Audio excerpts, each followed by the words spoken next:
ज्ञान के बारे में सुन रहे थे, है ना।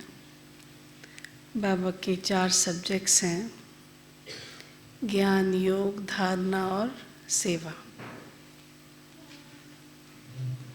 वैसे तो भगवान से हमारे सर्व संबंध हैं। कहते आए हैं, त्वमेव माताश्च पिता त्वमेव,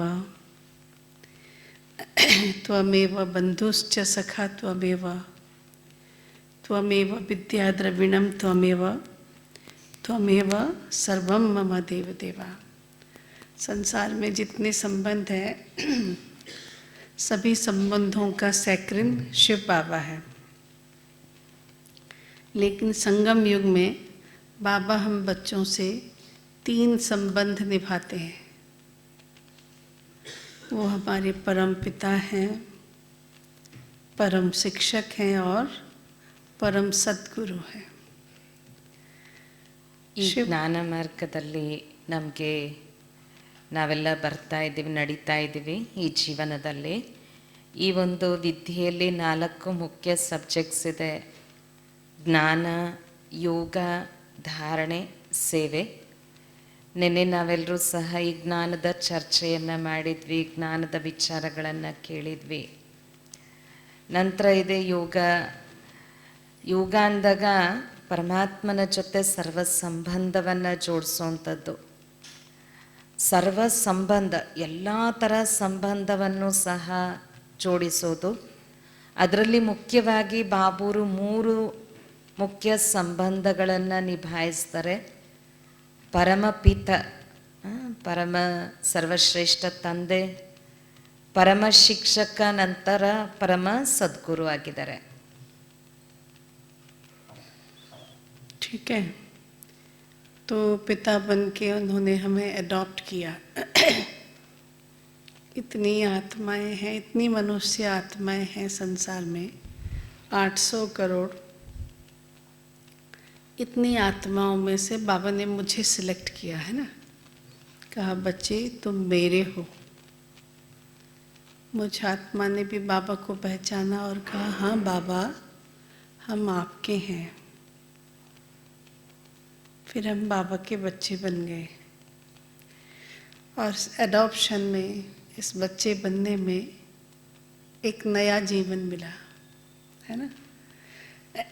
बिल्कुल नए जीवन में, नई दुनिया में, नए कल्चर में आ गए। एक ट्रांसफॉर्मेशन हो गया। जब हम पक्के ब्राह्मण बन जाते हैं तो दुनिया को देखने का ढंग, लोगों को देखने का ढंग, हर चीज़ को देखने का जो नज़रिया है वो परिवर्तन हो जाता है। एक एटीट्यूडल चेंज है जिसको हम कह सकते हैं। तो एक इतना बड़ा परिवर्तन हम बच्चों में आया है। ಯಾವಾಗ ನಮಗೆ ಜ್ಞಾನ ಸಿಕ್ತು, ಬಾಬೂರ್ ಮಕ್ಕಳಾದ್ವಿ, ಬಾಬಾ ನಮ್ಮನ್ನು ತಮ್ಮ ಮಗುವನ್ನಾಗಿ ದತ್ತು ಮಾಡಿಕೊಂಡ್ರು.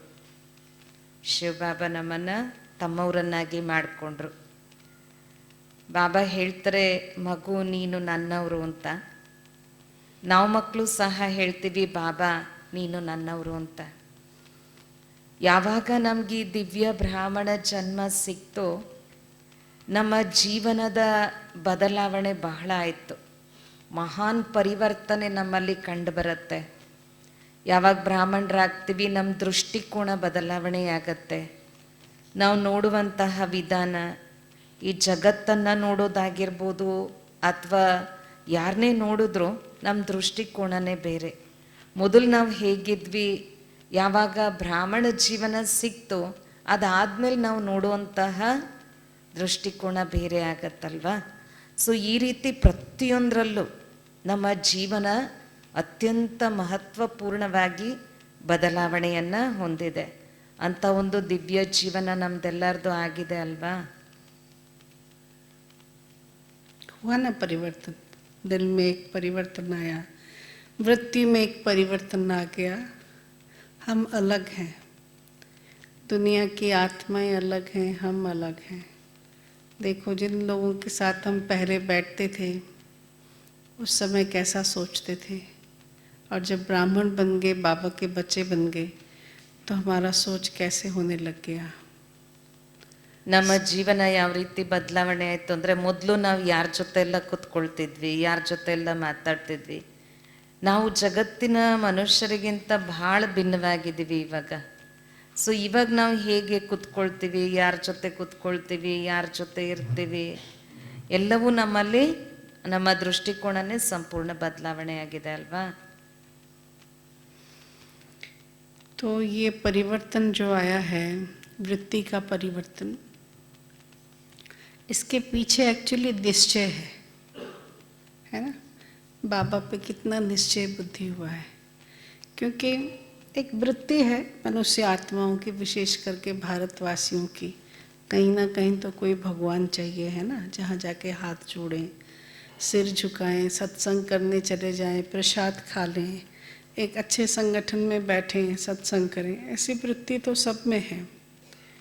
तो कई बार हम ऐसे ही आ गए हैं, यहाँ पे भी अच्छा है, भाई बहनें बड़े अच्छे हैं, दीदियाँ बहुत अच्छी हैं, वातावरण बहुत अच्छा है, शिव बाबा भी अच्छा है, वही तो शिव बाबा है जिसको हम आज तक पूजते थे, है ना.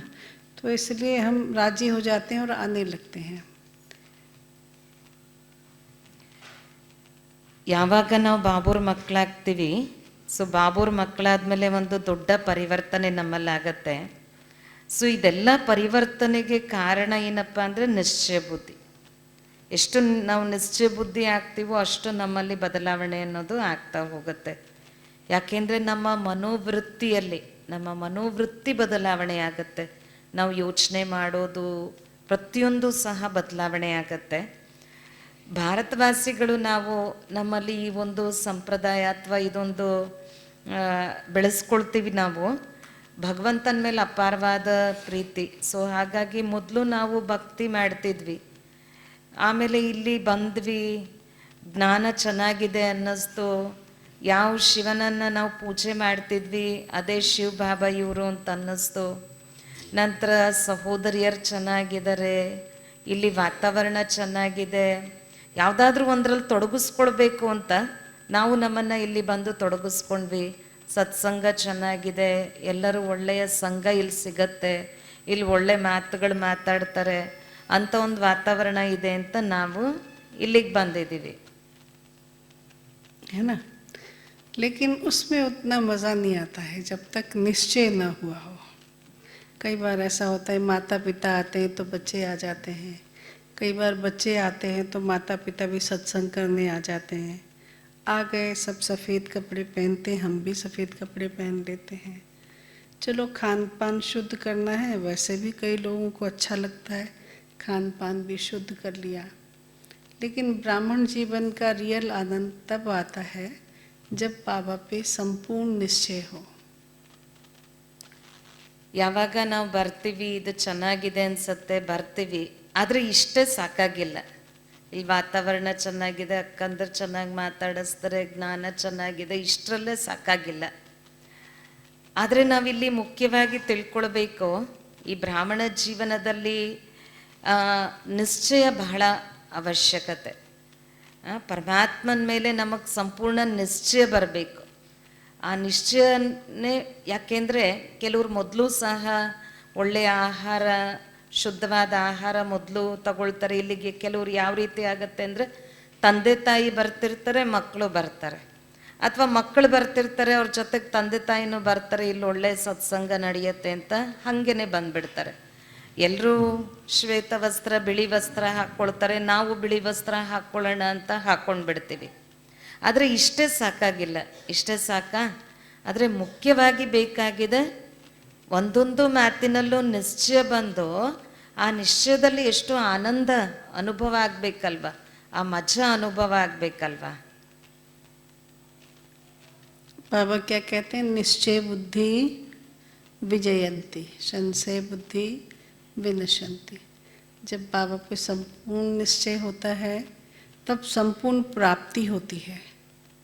नहीं तो कई बच्चे कहते हैं हम तो 50 साल से ज्ञान में चल रहे हैं, लेकिन हम ज्ञान में चल रहे हैं, ज्ञान हम में कितना चल रहा है वो अलग है. तो धारणाएं कितनी हैं, बाबा पे निश्चय कितना है, ये सब बातें काउंट करती है कि हमारा जीवन कैसे होगा, है ना. नहीं तो ऐसे नहीं कि आते रहे और उसमें कुछ तो परिवर्तन होगा, लेकिन वो वाली प्राप्ति के लिए निश्चय चाहिए, पुरुषार्थ चाहिए। ಹೇಳಲಾಗತ್ತೆ ನಿಶ್ಚಯ ಬುದ್ಧಿ ವಿಜಯಂತಿ, ಸಂಶಯ ಬುದ್ಧಿ ವಿನಶ್ಯಂತಿ. ಸೊ ನಿಶ್ಚಯ ಇರಬೇಕಲ್ವಾ. ಕೇವಲ ಎಲ್ಲ ಚೆನ್ನಾಗಿದೆ ಅಂತ ತಿಳ್ಕೊಂಬಿಟ್ರೆ ನಮ್ಮಲ್ಲಿ ಆ ಬದಲಾವಣೆ ಆಗಲ್ಲ. ಬದಲಾವಣೆ ಆಗತ್ತೆ ಅಲ್ಪ ಸ್ವಲ್ಪ. ಆದರೆ ಬಾಬಾ ಇವರೇನಂತಂದೆ, ಪರಮಾತ್ಮಂದೇ ಇದು ಜ್ಞಾನ, ಪರಮಾತ್ಮನಿಂದ ನಾನು ಸರ್ವ ಪ್ರಾಪ್ತಿಗಳನ್ನು ಅನುಭವ ಮಾಡಬೇಕಲ್ವ. ಆ ಸರ್ವ ಪ್ರಾಪ್ತಿಗಳು ಅನುಭವ ಮಾಡಬೇಕಂದ್ರೆ ನಾನು ಸಂಪೂರ್ಣ ನಿಶ್ಚಯ ಬುದ್ಧಿ ಆಗಬೇಕು. ಸೊ ಆವಾಗಲೇ ಆ ಸರ್ವ ಪ್ರಾಪ್ತಿಗಳನ್ನು ನಾನು ಅನುಭವ ಮಾಡಲಿಕ್ಕೆ ಸಾಧ್ಯ ಆಗತ್ತೆ. ಇಲ್ಲಾಂದರೆ ಪ್ರಾಪ್ತಿ ಆಗತ್ತೆ ಸ್ವಲ್ಪ ಸ್ವಲ್ಪ, ಆದರೆ ಅದರಲ್ಲೇನೂ ಇಲ್ಲ. ಸರ್ವ ಪ್ರಾಪ್ತಿಗಳನ್ನು ನಾನು ಅನುಭವ ಮಾಡಬೇಕು. ठीक है, निश्चय बुद्धि पे कहानी सुनाती हूँ, ठीक है ना. कहानियाँ तो याद रह जाती हैं और उससे फिर हम अपने आप को एनालाइज कर सकते हैं. कभी कभी ज्ञान की बातें पॉइंट्स होते हुए भी पॉइंट स्किप हो जाता है, लेकिन कहानी याद रहती है. आपको कल वाली कहानी याद है? ನಿಶ್ಚಯ ಬುದ್ಧಿ ಬಗ್ಗೆ ಒಂದು ಕತೆ ಹೇಳ್ತೀನಿ ಅಂತಾರೆ. ಬಾಬೂರ್ ಪಾಯಿಂಟ್ಸ್ ಎಲ್ಲ ಬರ್ಕೊಳ್ತೀವಿ, ಆದರೆ ಪಾಯಿಂಟ್ಸ್ ಮರ್ತೋಗ್ಬಿಡ್ಬೋದು, ಆದರೆ ಕತೆ ನೆನಪಿರುತ್ತೆ. ಅದಕ್ಕಾಗಿ ನೆನ್ನೆ ಕತೆ ನೆನಪಿದೆಯಲ್ವಾ ನಿಮಗೆ ಅಂತಿದ್ದಾರೆ. ನೆನ್ನೆ ಹೇಳಿದ ಕತೆ ನೆನಪಿದೆ ಅಲ್ವಾ? तो आज की भी कहानी सुन लीजिए, फिर देखना मैं कितने साल से ज्ञान में चलता हूँ, लेकिन बाबा से मेरी प्रीत कितनी है वो कंपेयर कर सकते हैं ना. ये कहानी हमारे जगन्नाथपुरी की है. हम उड़ीसा से आए हैं ना, भुवनेश्वर से. उड़ीसा की राजधानी भुवनेश्वर है, लेकिन उड़ीसा की रिलीजियस कैपिटल कहें, जहाँ आस्था का विषय है, वो जगन्नाथपुरी का मंदिर है. तो जगन्नाथपुरी के मंदिर में जो पुजारी होते हैं उनको पंडा बोलते हैं. बड़े आस्था के साथ वो लोग पूजा करते हैं, क्योंकि खानदान से उनके क्या कहें दादा परदादा भी पूजा करते थे और वही लोग करते हैं, और कोई वहाँ अंदर जाके छू नहीं सकता है. तो इसलिए बड़े नैष्टिक ब्राह्मण होते हैं पुरी के पंडे. तो ये कहानी पुरी के एक पंडे की और उनके छोटे बच्चे की है. ನಾವು ಜ್ಞಾನ ಮಾರ್ಗದಲ್ಲಿ 50 ವರ್ಷದಿಂದ ನಡೀತಿದ್ದೀವಿ, 40 ವರ್ಷದಿಂದ ನಡೀತಿದ್ದೀವಿ, 30 ವರ್ಷದಿಂದ ನಡೀತಿದ್ದೀವಿ ಅಂತ ಹೇಳ್ತೀವಿ. ಆದರೆ ಈ ಜ್ಞಾನ ಒಳಗಡೆ ಎಷ್ಟು ಹೋಗಿದೆ ಅಂತ ನೋಡಬೇಕು. ಜ್ಞಾನ ಮಾರ್ಗದಲ್ಲಿ ನಡೀತಿದ್ದೀವಿ, ಆದರೆ ಜ್ಞಾನ ಎಷ್ಟು ಒಳಗಡೆ ಹೋಗಿದೆ ಅದು ನೋಡ್ಕೊಳ್ಬೇಕು. ಸೊ ಈ ಕತೆಗಳು ಏನು ಹೇಳಲಾಗತ್ತೆ, ಆ ಕಥೆಯ ಜೊತೆ ನಮ್ಮನ್ನು ನಾವು ಹೋಲಿಸ್ಕೊಳ್ಬೇಕು, ಎಷ್ಟು ನಮಗಿದೆ ನಿಶ್ಚಯ ಇದೆ ಅಂತ. ಸೊ ಅಕ್ಕೋರು ಬಂದು ಭುವನೇಶ್ವರ್ ಇಂದ ಬಂದಿದ್ದಾರೆ. ಒರಿಸ್ಸಾದ ರಾಜಧಾನಿ, ಒರಿಸ್ಸಾ ಒಂದು ಸ್ಟೇಟ್, ಆ ಸ್ಟೇಟ್ನ ರಾಜಧಾನಿ ಭುವನೇಶ್ವರ್. ಆದರೆ ಒರಿಸ್ಸಾದಲ್ಲಿ ಒಂದು ತೀರ್ಥಕ್ಷೇತ್ರ ಇದೆ, ಆ ತೀರ್ಥಕ್ಷೇತ್ರ ಜಗನ್ನಾಥ್ಪುರಿ. ಸೊ ಅದು ರಿಲಿಜಿಯಸ್ ರಾಜಧಾನಿ ಅಂತ, ಧಾರ್ಮಿಕವಾದ ರಾಜಧಾನಿ ಅಂದರೆ ಪುರಿ ಜಗನ್ನಾಥ. ಆ ಊರ ಹೆಸರು ಪುರಿ. ಪುರಿಯಲ್ಲಿ ಜಗನ್ನಾಥನ ಮಂದಿರ ಇದೆ. ಜಗನ್ನಾಥನ ಮಂದಿರದಲ್ಲಿ ಅಂದರೆ ಕೃಷ್ಣ ಏನ ಜಗನ್ನಾಥ. ಸೊ ಆ ಜಗನ್ನಾಥನ ಮಂದಿರದಲ್ಲಿ ಯಾರು ಪೂಜಾರಿಗಳು ಪೂಜೆ ಮಾಡ್ತಾರಲ್ವ, ಅವ್ರಿಗೆ ಪಂಡ ಅಂತ ಹೇಳ್ತಾರೆ. ಅವರು ಯಾರು ಪೂಜೆ ಮಾಡೋರು, ಅವ್ರು ತುಂಬ ಶ್ರದ್ಧೆಯಿಂದ ತುಂಬ ಭಕ್ತಿಯಿಂದ ಅಲ್ಲಿ ಪೂಜೆ ಮಾಡ್ತಾರೆ. ಅನೇಕ ತುಂಬ ಅದರಲ್ಲಿ ಇರುತ್ತೆ. ಅವ್ರು ಯಾರು ಪೂಜೆ ಮಾಡ್ತಾರೆ ಅವರೇ ಅಲ್ಲ, ಅವ್ರ ಹಿಂದೆ ಯಾರವ್ರು ಪೂಜೆ ಮಾಡೋರು ಅಂದರೆ ಅವ್ರ ಹಿಂದಿನ ಅವ್ರ ತಾತ ಮುತ್ತಾತ ಆ ಜನರೇಷನ್ ಅವರನ್ನೇ ಅಲ್ಲಿ ಪೂಜೆ ಮಾಡೋದು, ಬೇರೆಯವರಲ್ಲ. ಸೊ ಹಾಗಾಗಿ ಅವ್ರಿಗೆ ಅದರ ಮೇಲೆ ತುಂಬ ಶ್ರದ್ಧೆ, ತುಂಬ ನಿಷ್ಠೆಯಿಂದ ಅವರು ಪೂಜೆ ಮಾಡ್ತಾರೆ. ಸೊ ಈ ಕಥೆಯನ್ನೇನು ಹೇಳ್ತಿದ್ದಾರೆ, ಅಲ್ಲಿ ಒಬ್ಬ ಯಾರು ಪಂಡ ಇದ್ದರು, ಆ ಪಂಡ ಮತ್ತು ಅವರ ಮಗ ಇದ್ದರು. पंडा का मघा की कहानी. हाँ, तो एक पंडा थे, उनको एक बेटा था, 5-6 साल का छोटा बच्चा. तो एक दिन अचानक पंडा को बाहर जाना पड़ा. घर में कौन रह गया? छोटा पंडा. अब इस छोटे पंडे को ये तो पता है कि जब भी हम भोजन करते हैं तो पहले किसको खिलाते हैं? ठाकुर जी को। जब तक ठाकुर जी भोजन नहीं करते हैं तब तक घर में कोई भोजन नहीं कर सकता है। हम खाएं ना खाएं बात की बात है, लेकिन पहली बात क्या करना है? ठाकुर जी को जरूर खिलाना है। अब पंडा अचानक चले गए और ये छोटा पंडा अकेला, तो उसने क्या किया? जल्दी जल्दी गया, नहाया धोया, आया और आके ठाकुर जी के लिए भोजन बनाना शुरू किया। अब चूल्हे में भोजन बनाना है, बेचारे ने पहले तो कभी बनाया नहीं था, लेकिन पिताजी को बनाते देखा। तो उसमें धुआं फूंक फूंक के सारा मुंह काला है ना, और जो खाना बनाया वो भी पका कैसे होगा? कुछ कच्चा कुछ जल गया, ऐसा खाना बना होगा। लेकिन ये पक्का पता था कि ठाकुर जी को खिलाए बिना खाना नहीं है। तो जब सोचा उसने कि अब बन गया होगा जितनी उसकी समझ थी, तो उसने भोग की थाली निकाली और भोग डाला, लेके गया ठाकुर जी के पास। कहा, ठाकुर जी खा लो, आज मेरे पिताजी बाहर गए हैं इसलिए मुझे भोजन बनाना पड़ा। मुझे भोजन बनाना आता नहीं, लेकिन फिर भी मैंने आपके लिए भोजन बनाया है, दयापूर्वक स्वीकार कर लीजिए। आंखें बंद की बंद की बंद की, फिर देखा भगवान आए कि नहीं आए? भगवान नहीं आए। ಸೊ ಆ ಪಂಡ ಇದ್ರು, ಪಂಡಂದು ಒಬ್ಬ ಮಗ, ಒಂದು 5-6 ವರ್ಷದ ಮಗ ಇದ್ದ. ಸೊ ಇದ್ದಕ್ಕಿದ್ದಂಗೆ ಆ ಪಂಡ ಎಲ್ಲೋ ಊರಿಗೆ ಹೋಗಬೇಕಾಗಿತ್ತು, ಅವ್ರು ಹೊರಟೋಗ್ಬಿಟ್ರು. ಆದರೆ ಇವ್ರು ನೋಡಿದ್ರು, ಆ ಮಗ ನೋಡಿದ್ದ, ಏನೊಂದು ಸಂಪ್ರದಾಯ ಅಂದರೆ ಏನೇ ಭೋಜನ ತಯಾರು ಮಾಡ್ತಾರೆ ಅದು ಠಾಕೂರ್ಜಿ ಅಂದರೆ ಕೃಷ್ಣನಿಗೆ ತಿನ್ನಿಸ್ಬೇಕು. ಏನೇ ಮಾಡಿದ್ರು ಅದು ತಿನ್ಸನೇ ನಂತರ ತಿನ್ನಬೇಕು, ಇದೇ ಒಂದು ರೂಢಿ. ಸೊ ಇದು ಯಾವಾಗಲೂ ಹೀಗೆ ಮಾಡ್ತಿದ್ರು. ಅವ್ರ ತಂದೆ ಇದಕ್ಕಿದ್ದಂಗೆ ಹೋಗಿದ್ರಿಂದ ಇವಾಗ ಅದನ್ನು ಪ್ರಸಾದ ಅರ್ಪಣೆ ಮಾಡಬೇಕಾಗಿತ್ತು. ಆಗ ಅವನೇ ಒಲೆ ಹಚ್ತಾನೆ, ಸೌದೆ ಒಲೆ. ಅದು ಉಫ್ ಉಫ್ ಅಂತ ಊದಿದ್ರೆ ಬೂದಿ ಎಲ್ಲ ಮುಖಕ್ಕೆ ಬಂತು, ಕಪ್ಪೆಲ್ಲ ಆಯಿತು. ಆದರೂ ಅವ್ನಿಗೆ ಯಾವ ರೀತಿ ತೋಚುತ್ತೋ ಅವ್ರ ತಂದೆ ಹೆಂಗೆ ಮಾಡ್ತಾರೆ ಅಂತ ನೋಡ್ತಿದ್ದ. ಸೊ ಇವತ್ತು ಅವನೇ ಮಾಡಿ, ಅದು ಬೆಂದಿತ್ತೋ ಬೆಂದಿಲ್ವೋ, ಆದರೆ ಇವನೇ ಮಾಡಿ ಅದನ್ನು ಠಾಕೂರ್ಜಿಗೆ ಬಂದು ಅರ್ಪಣೆ ಮಾಡ್ದ. ಭಗವಂತ ದಯ ತೋರಿಸು, ನನಗೆ ಹೆಂಗೆ ಬರುತ್ತೋ ಹಂಗೆ ಮಾಡಿದ್ದೀನಿ. ನಮ್ಮ ತಂದೆ ಇದ್ದಕ್ಕಿದ್ದಂಗೆ ಹೊಟ್ಟೋಗ್ಬಿಟ್ಟಿದ್ದಾರೆ ಊರಿಗೆ, ಅದಕ್ಕಾಗಿ ನೀನು ಇದನ್ನು ದಯಾಪೂರ್ವಕವಾಗಿ ಇದನ್ನು ನೀನು ಸ್ವೀಕಾರ ಮಾಡು ಅಂತ ಹೇಳಿಬಿಟ್ಟು ನೋಡ್ತಾನೆ ಇದ್ದಾನೆ. ಕಣ್ ತೆರಿತಾನೆ, ಬಂದು ಸ್ವೀಕಾರ ಮಾಡಿಲ್ಲ.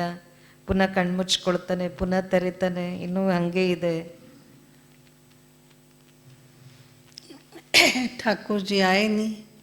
फिर हाथ जोड़ के आँख बंद करके फिर बोला, भगवान आ जाइए, स्वीकार करिए, मैं छोटा बच्चा हूँ, मुझसे कुछ गलती हो गई हो तो क्षमा कर देना, पर स्वीकार करिए भोग। फिर कहा, शायद मेरे बुलाने में कोई गड़बड़ी हो रही होगी। फिर उसने पोस्चर चेंज किया, फिर आँख बंद की। अब उसको बहुत ज़ोर से भूख भी लगने लगी, थक भी गया है छोटा सा। भगवान आ जाओ, अब तो बहुत ज़ोर से भूख लगी है मुझे भी, आकर के आप स्वीकार करोगे तभी मैं स्वीकार करूँगा। और भूख के मारे जोर जोर से रोने लग गया कि भगवान आओ, स्वीकार करो, मैं उसके बाद भोग स्वीकार करूँगा। ठीक है ना? ಸರಿ, ಹುಡುಗ ಭಗವಂತ ಬರಲೇ ಇಲ್ಲ ತಿನ್ನಕ್ಕೆ.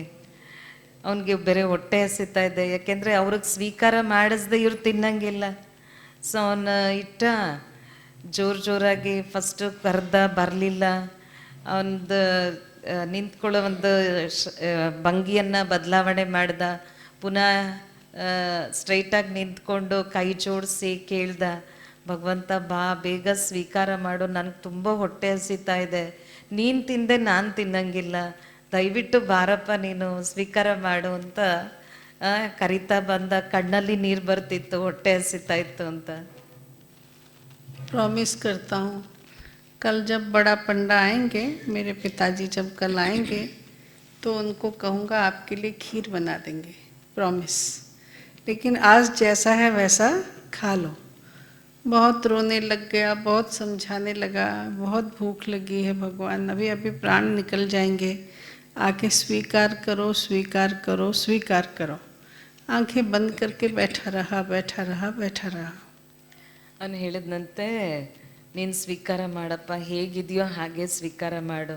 ನಾಳೆ ನಮ್ಮ ತಂದೆ ಬರ್ತಾರಲ್ವ, ದೊಡ್ಡ ಪಂಡ ಬರ್ತಾರಲ್ವ, ಆವಾಗ ಅವರು ನಾಳೆ ನಿನಗೆ ಖೀರ್ ತಿನ್ನಿಸ್ತೀನಿ, ಇವತ್ತು ಹೇಗಿದೆಯೋ ಹಾಗೆ ಸ್ವೀಕಾರ ಮಾಡು, ಸ್ವೀಕಾರ ಮಾಡು, ಸ್ವೀಕಾರ ಮಾಡು ಅಂತ ತುಂಬ ಕರೀತಾನೆ.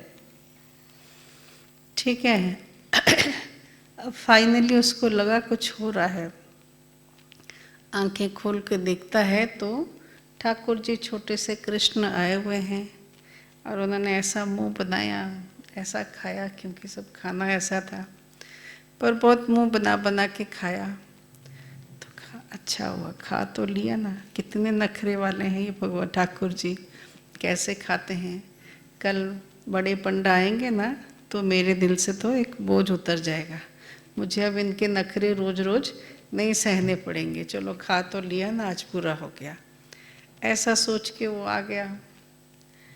ಸರಿ, ಅವನಿಗೆ ಸೆನ್ಸ್ ಆಯಿತು.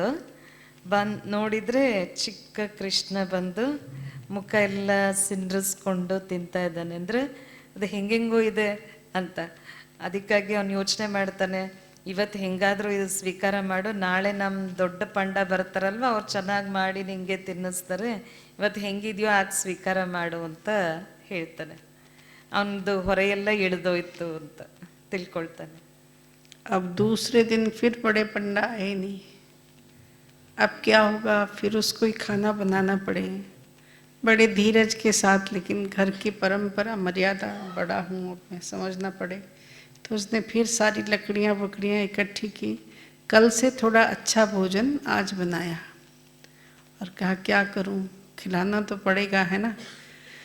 कह दूंगा खीर में खूब सारा बादाम डालेंगे, नेक्स्ट टाइम तुम्हारे लिए अच्छा खीर बनेगा, लेकिन आज ये खा लो। तो फिर जाके बैठे, फिर वही क्रम, फिर बुलाना, फिर नहीं आना, फिर जोर से भूख लगी तो जोर से रोना, ठाकुर जी अब आ जाओ, कृपा करके आ जाओ, मैं तो बुला नहीं सकता हूँ, पिताजी कहाँ गए हैं, लेकिन जब बड़ा पंडा आएंगे तो कहूँगा खीर में खूब सारा बादाम डाल के तुम्हारे लिए खीर बनाएंगे, आज ये आके खा लो। फिर क्या हुआ होगा, फिर थोड़ी देर के बाद ठाकुर जी आए और फिर जैसा भी खाना थोड़ा खा के चले गए। ये क्रम 7 दिन तक चलता रहा। बड़ा पंडा आए नहीं, इनको फिर खाना बनाना पड़े, फिर वही जा कर के थक गए हैं अब, हाँ कब बड़े पंडा आएंगे और कब इनसे पीछा छूटेगा, ऐसा करके वो खिलाए जा रहे हैं और बड़े पंडे को याद करे जा रहे हैं। ठाकुर जी भी आते, ऐसा नाक मुंह बना के खाते और चले जाते। ಈ ಥರ 7 ದಿನಗಳು ಸತತವಾಗಿ ನಡೀತು. ತಮ್ಗೆ ಅರ್ಥ ಆಗಿರ್ಬೋದಲ್ವ ಕತೆ. ಅಂದರೆ 1ನೇ ದಿನ ಆಯಿತು, 2ನೇ ದಿನ ಆಯಿತು, 2ನೇ ದಿನ ಅವ್ರ ತಂದೆ ಬರಲಿಲ್ಲ, ಪುನಃ ಇವನೇ ಮಾಡೋಕ್ಕೆ ಶುರು ಮಾಡ್ದ. ಪುನಃ ಅವನು ಹೇಳ್ತಿದ್ದ, ಠಾಕೂರ್ಜಿ ದಯವಿಟ್ಟು ತಿನ್ಬಿಡು, ನಮ್ಮ ತಂದೆ ಬಂದಾದ್ಮೇಲೆ ಖೀರ್ ಮಾಡಿಸ್ತೀವಲ್ವ, ಜಾಸ್ತಿ ಬಾದಾಮಿ ಎಲ್ಲ ಹಾಕಿ ಆಮೇಲೆ ನಿನಗೆ ಖೀರ್ ತಿನ್ನಿಸ್ತೀನಿ, ಇವತ್ತು ಮಾತ್ರ ಸ್ವೀಕಾರ ಮಾಡಿಬಿಡು ಅಂತ. ಪುನಃ ಇದೇ ಥರ ಪುನಃ ಅವ್ನಿಗೆ ಎಷ್ಟು ಕರೆದ್ರೂ ಬರಲ್ಲ, ಪುನಃ ದಯೆ ತೋರಿಸಿ ಬಾರಪ್ಪ ಬಂದು ಸ್ವೀಕಾರ ಮಾಡು ಅಂತ ಪುನಃ ಹೇಳ್ದ. ಒಂದು ಸ್ವಲ್ಪ ಸಮಯ ಆದಮೇಲೆ ಪುನಃ ಆ ಠಾಕೂರ್ಜಿ ಬಂದು ಸ್ವಲ್ಪ ಮುಖ ಎಲ್ಲ ಇದು ಮಾಡಿಕೊಂಡು ತಿಂದು ಹೋಗ್ತಿದ್ದ. ಈ ಥರ 7 ದಿನಗಳು ಸತತವಾಗಿ ನಡೀತು. अब 7वें दिन बड़ा पंडा आए। जब छोटे पंडे ने देखा बड़ा पंडा आ गए हैं तो उसे लगा राहत मिली, पर रिस्पॉन्सिबिलिटी थी ना, भाग भाग के गया, कहा पिताजी पिताजी खीर बनाना, खीर में बादाम भी डालना, ठीक है ना, और ये वाली सब्जी भी बनाना, वो वाली भी सब्जी बनाना, दाल में मलाई भी डालना। तो पिताजी कहते आज इसको हो क्या गया, मैं अभी अभी आया हूँ, इतना सारा डिमांड करता है। फिर भी बच्चा 7 दिन हो गया था नहीं, तो इसलिए मैं सब चीज़ें बना देता हूँ। तो पिताजी ने सारे उसकी फरमाइशें पूरी की, अच्छा खूब सारा भोजन बनाया, फिर भोग की थाली ली, भोग लेके गए अंदर। और जाके भोग लगा के आए। तो इसको बड़ा आश्चर्य लगा, किस बात का?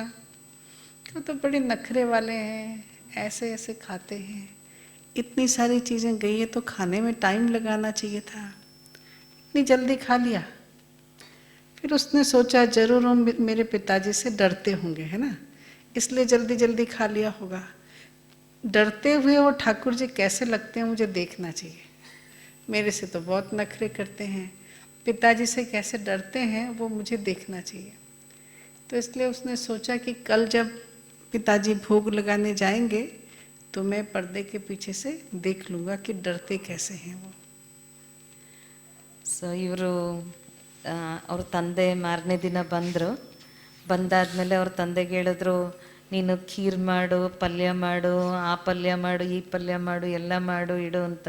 ಸೊ ಅವರು ಯೋಚನೆ ಮಾಡಿದ್ರು, ಇಷ್ಟೊಂದು ದಿನ ಏನೂ ಮಾಡಿಲ್ಲ ಅಲ್ವಾ, ಸರಿ ಆಗಲಿ ಮಾಡೋಣ ಅಂತ ಎಲ್ಲ ಮಾಡಿಬಿಟ್ಟು ಪ್ರಸಾದ ಅರ್ಪಣೆ ಮಾಡಿಬಿಟ್ಟು ಬಂದುಬಿಟ್ರು. ಆವಾಗ ಅವ್ನು ಯೋಚನೆ ಮಾಡ್ತಾನೆ, ಇಷ್ಟು ಬೇಗ ತಿಂದ್ಬಿಟ್ರಾ ಅಂತ. ಯಾಕೆಂದರೆ ಇವನು ಯೋಚನೆ ಮಾಡ್ತಾನೆ, ನಾನು ಮಾಡಿದ್ದು ಅದು ಚೆನ್ನಾಗಿರ್ಲಿಲ್ವಲ್ಲ, ಅದಕ್ಕೆ ತಿನ್ನೋಕ್ಕೆ ಅವನು ತುಂಬ ನಖರ ಮಾಡ್ದ. ಇವತ್ತು ತಿಂದಿರ್ಬೋದು, ನಮ್ಮ ತಂದೆನ ಕಂಡ್ರೆ ಭಯ ಅನಿಸುತ್ತೆ, ಅದಕ್ಕೋಸ್ಕರ ಅವ್ನು ಬೇಗ ಬೇಗ ತಿಂದ್ಬಿಟ್ಟಿದ್ದಾನೆ ಅಂತ ಅಂದ್ಕೊಳ್ತಾನೆ. ಆಮೇಲೆ ಮಾರನೇ ದಿನ ಪುನಃ ಅವ್ರ ತಂದೆ ಭೋಗ ಇಡ್ತಾರೆ. ಆವಾಗ ಇಡಬೇಕಾದ್ರೆ, ಇವತ್ತು ನಮ್ಮ ಅಪ್ಪ ಭೋಗ ಇಡಬೇಕಾದ್ರೆ ನೋಡ್ತೀನಿ, ಪರ್ದೆ ಹಿಂದೆ ನಾನು ನೋಡ್ತೀನಿ, ನನ್ನ ಹತ್ರ ನಾನು ಮಾಡಿ ತಿನ್ನಬೇಕಾದ್ರೆ ಅವ್ನ ಮುಖ ಎಲ್ಲ ಸಿಂಡ್ರಿಸ್ಕೊಂಡು ತಿಂತಿದ್ದ, ಚೆನ್ನಾಗಿಲ್ಲ ಅಂತ. ನಮ್ಮ ತಂದೆ ಮಾಡಿದ್ದು ತಿನ್ನಬೇಕಾದ್ರೆ ಭಯಪಟ್ಕೊಂಡು ತಿಂತಾನಲ್ವ, ನಾನು ನೋಡಬೇಕು ಅದು ಹೆಂಗೆ ಅವನ ಮುಖ ಇರುತ್ತೆ ಅಂತ ನೋಡಬೇಕು ಅಂತ ಪರ್ದದಲ್ಲಿ ನೋಡ್ತೀನಿ, ಇವತ್ತಿಡಬೇಕಾದ್ರೆ ನೋಡ್ತೀನಿ ಅಂತ ಯೋಚನೆ ಮಾಡ್ತಾನೆ. तो दूसरे दिन जब पंडा ने भोग बनाया, भोग लगाने के लिए गए, पर्दा डाला तो पर्दे पीछे से खड़ा होकर के देखने लगा कि अब देखता हूँ ठाकुर जी का मुंह कैसे लगता है, डर के मारे, है ना, कैसे खाते हैं, मेरे पिताजी से कैसे डरते हैं। तो उसको बड़ा शौक लगा देख के। किस बात का शौक लगा होगा? आया ही नहीं। तो उसे बड़ा शौक लगा कि कोई ठाकुर जी वाकुर जी नहीं आते हैं, पिताजी क्या करते हैं, थाली रखते हैं, फिर मार ताली, उठा थाली, है ना, बस ऐसा कर दिया, पानी डाल दिया, ताली बजा दिया, उठा के आ गए, कोई ठाकुर जी नहीं, कोई नहीं खाता है। तो उसको बड़ा शौक लगा। तो उसने क्या किया, पिताजी के हाथ को पकड़ा और सारी बातें 7 दिन की कहानी सुना दी। ಮಾರನೇ ದಿನ ಇವ್ರ ತಂದೆ ಎಲ್ಲ ಮಾಡಿ ಭೋಗ ಅರ್ಪಣೆ ಮಾಡಿದರು. ಅರ್ಪಣೆ ಮಾಡಿದ್ಮೇಲೆ ನೀರೆಲ್ಲ ಹಿಂಗೆ ಹಾಕ್ಬಿಟ್ಟು ಚಪ್ಪಾಳೆ ತಟ್ಟಿ ಕರಿಯೋದು, ಆಮೇಲೆ ಪುನಃ ಅರ್ಪಣೆ ಮಾಡೋದು, ಪುನಃ ಚಪ್ಪಾಳೆ ತಟ್ಟಿ ತಗೊಂಡು ಬರೋದು, ಆ ಥರ ಮಾಡಿದರು. ಇವನು ಯೋಚನೆ ಮಾಡ್ತಿದ್ದ, ಪರ್ದೆಯಲ್ಲಿ ನೋಡ್ತಾ ಇದ್ದ, ಇಷ್ಟೇನಾ, ಠಾಕೂರ್ಜಿ ಬರಲೇ ಇಲ್ವಲ್ಲ ತಿನ್ನೋಕ್ಕೆ ಅಂತ ಬರ್ತಾನೆ. ಅವ್ನು ಕಾಯ್ತಾ ಇರ್ತಾನೆ, ಠಾಕೂರ್ಜಿ ಬೇಗ ಬೇಗ ಹೆಂಗೆ ತಿಂತಾನೆ, ನಮ್ಮ ಅಪ್ಪನ ಕಂಡ್ರೆ ಭಯಪಡ್ಬೋದು, ಅವ್ನು ಹೆಂಗೆ ಬೇಗ ಬೇಗ ತಿಂತಾನೆ ಅಂತ ನೋಡಬೇಕು ಅಂತ ಕಾಯ್ಕೊಂಡಿರ್ತಾನೆ. ಆದರೆ ನೋಡಿದರೆ ನಮ್ಮ ತಂದೆ ಇಷ್ಟು ಬೇಗ ಭೋಗ ಇಟ್ಬಿಟ್ಟು ತಗೊಂಡೇ ಬಂದುಬಿಟ್ರು. ಸರಿ, ಆವಾಗ ಅವ್ರ ತಂದೆ ಕೈ ಇಟ್ಕೊಂಡ್ಬಿಟ್ಟು ಹೇಳ್ತಾನೆ, ಅವನು ಇಷ್ಟು ದಿನ ಏನಾಯಿತು ಅನ್ನೋ ಕಥೆನ ಅವ್ರ ತಂದೆಗೆ ಹೇಳ್ತಾನೆ. ठीक है ना। तो पिताजी को 7 दिन की पूरी कहानी सुनाई कि ठाकुर जी ने मुझे कितना परेशान किया और आप ठाकुर जी को खिलाते नहीं हो। तो जब पिताजी ने बच्चे की बात सुनी तो उसे बड़ा शौक लगा। किस बात का शौक लगा? ठाकुर जी आ गए। तो जाके ठाकुर जी के पास वो जोर जोर से चिल्लाने लग गया। कहा, प्रभु आप कितना नाइंसाफ़ी करते हैं। ये कल का बच्चा जिसको ना मंत्र पता है, ना उसको कोई साधना पता है, ना उसको कोई रिचुअल्स का पता है, कुछ भी नहीं जानता है, उसके हाथ से आप 1 दिन नहीं 7 दिन तक खाते रहे, जला सड़ा हो ऐसा। और मैं इतनी भावनाओं से 40 साल से रोज आपके लिए भोजन बनाता हूँ, रोज सारे रिचुअल्स मानता हूँ, रोज मंत्र पढ़ता हूँ, रोज शास्त्र पढ़ता हूँ, दुनिया में कहीं कुछ नहीं देखता हूँ, खाली आपके पीछे पड़ा हूँ।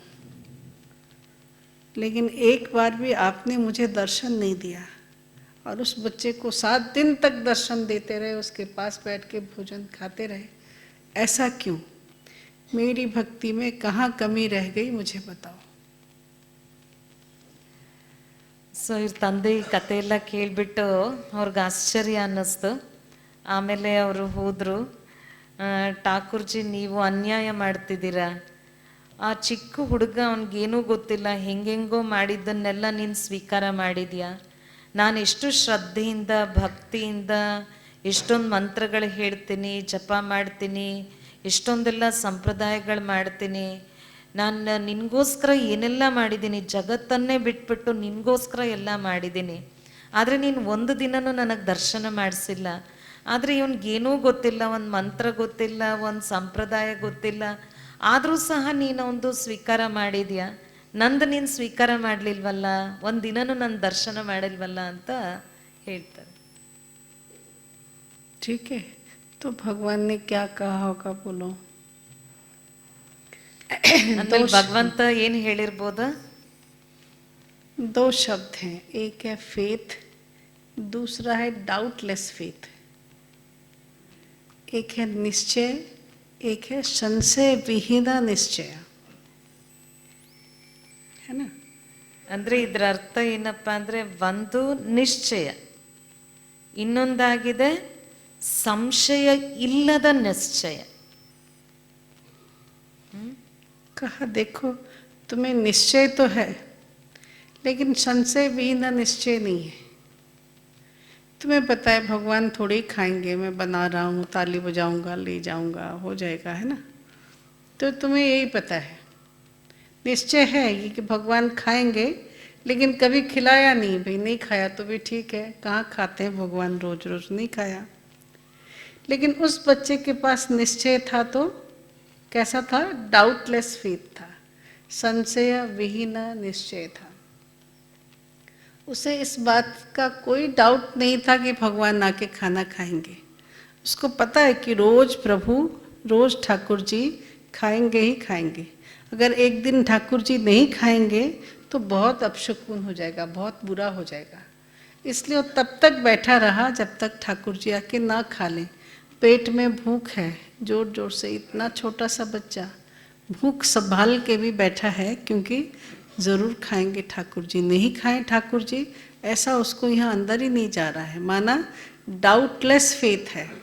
तुम्हारे फेथ में निश्चय भी है तो थोड़ा थोड़ा संशय भी है, इसलिए तुमने कभी भगवान का दर्शन नहीं किया, और ये 7 दिन तक भगवान को बैठ के खिलाता रहा, पर उसको आया गया कुछ नहीं। सोचा कि ये भगवान जी भी बड़े अजीब हैं ना, कैसे नखरे वाले हैं, ऐसा सोचता रहा। उसका संबंध देखो और आपका संबंध देखो। इस संबंध का क्या कारण है? संशय विहीना निश्चय, डाउटलेस फेथ। और यहाँ तुम्हारा फेथ है पर डाउटलेस फेथ नहीं है। ಅರ್ಥ ಆಯ್ತಲ್ವ? ಅಂದರೆ ಹೇಳಿದರು, ಏನು ಅರ್ಥ ಅಂದರೆ, ಯಾವಾಗ ಇವರು ತುಂಬ ಕೇಳ್ಕೊಂಡ್ರು ಆಗ ಅವ್ರು ಹೇಳ್ತಾರೆ, ನಿನಗೆ ನಿಶ್ಚಯ ಇದೆ, ಆದರೆ ಸಂಶಯವಿಲ್ಲದ ನಿಶ್ಚಯ ಇಲ್ಲ.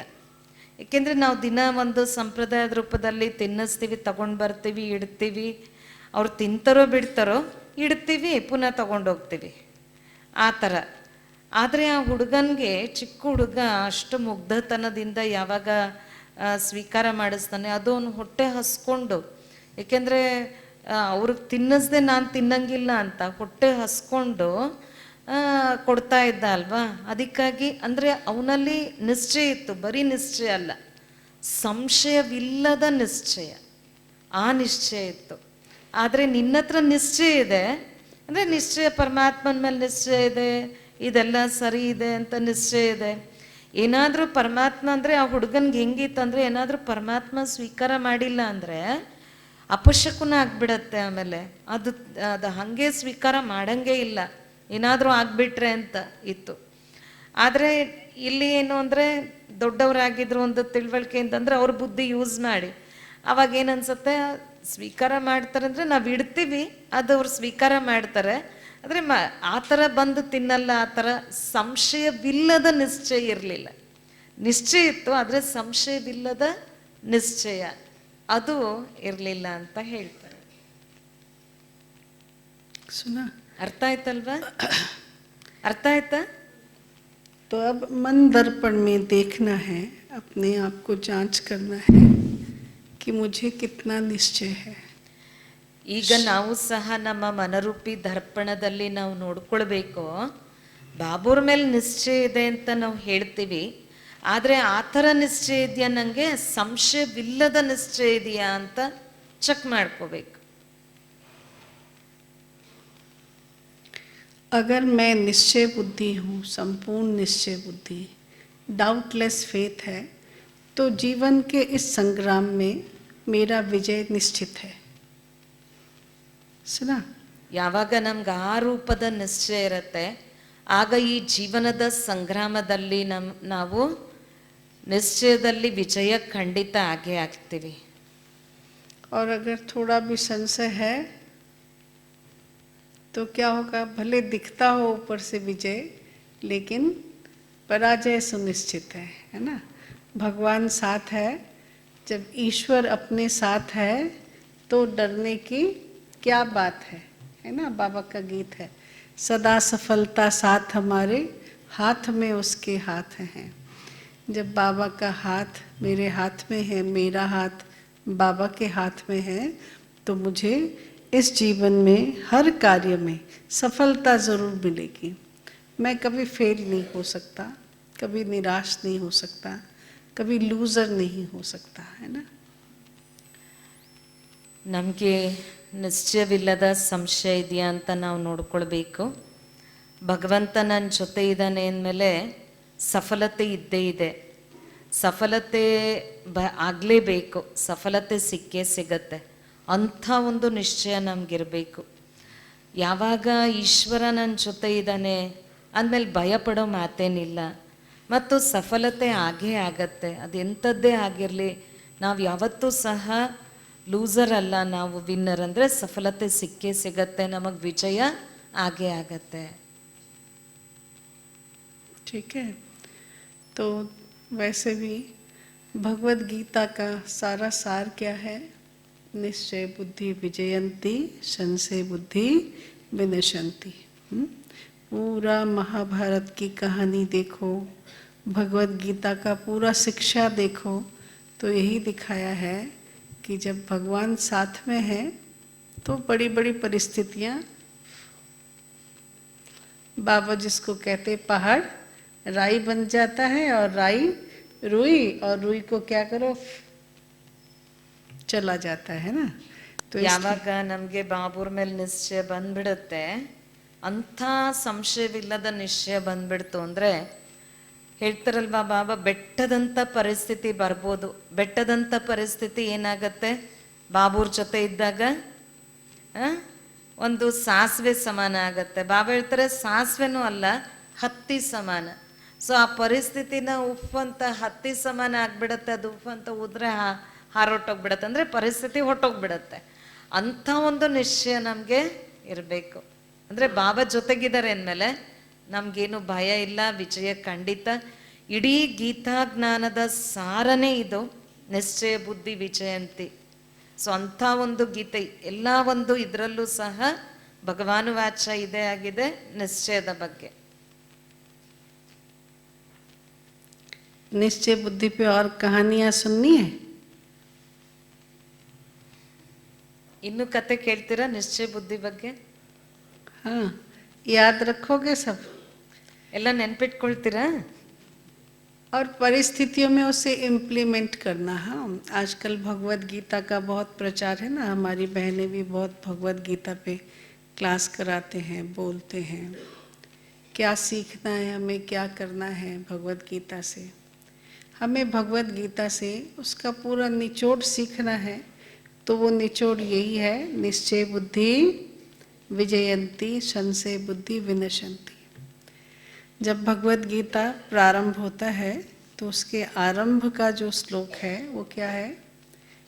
युधिष्ठिर धृतराष्ट्र उवाच. धृतराष्ट्र पूछते हैं किससे?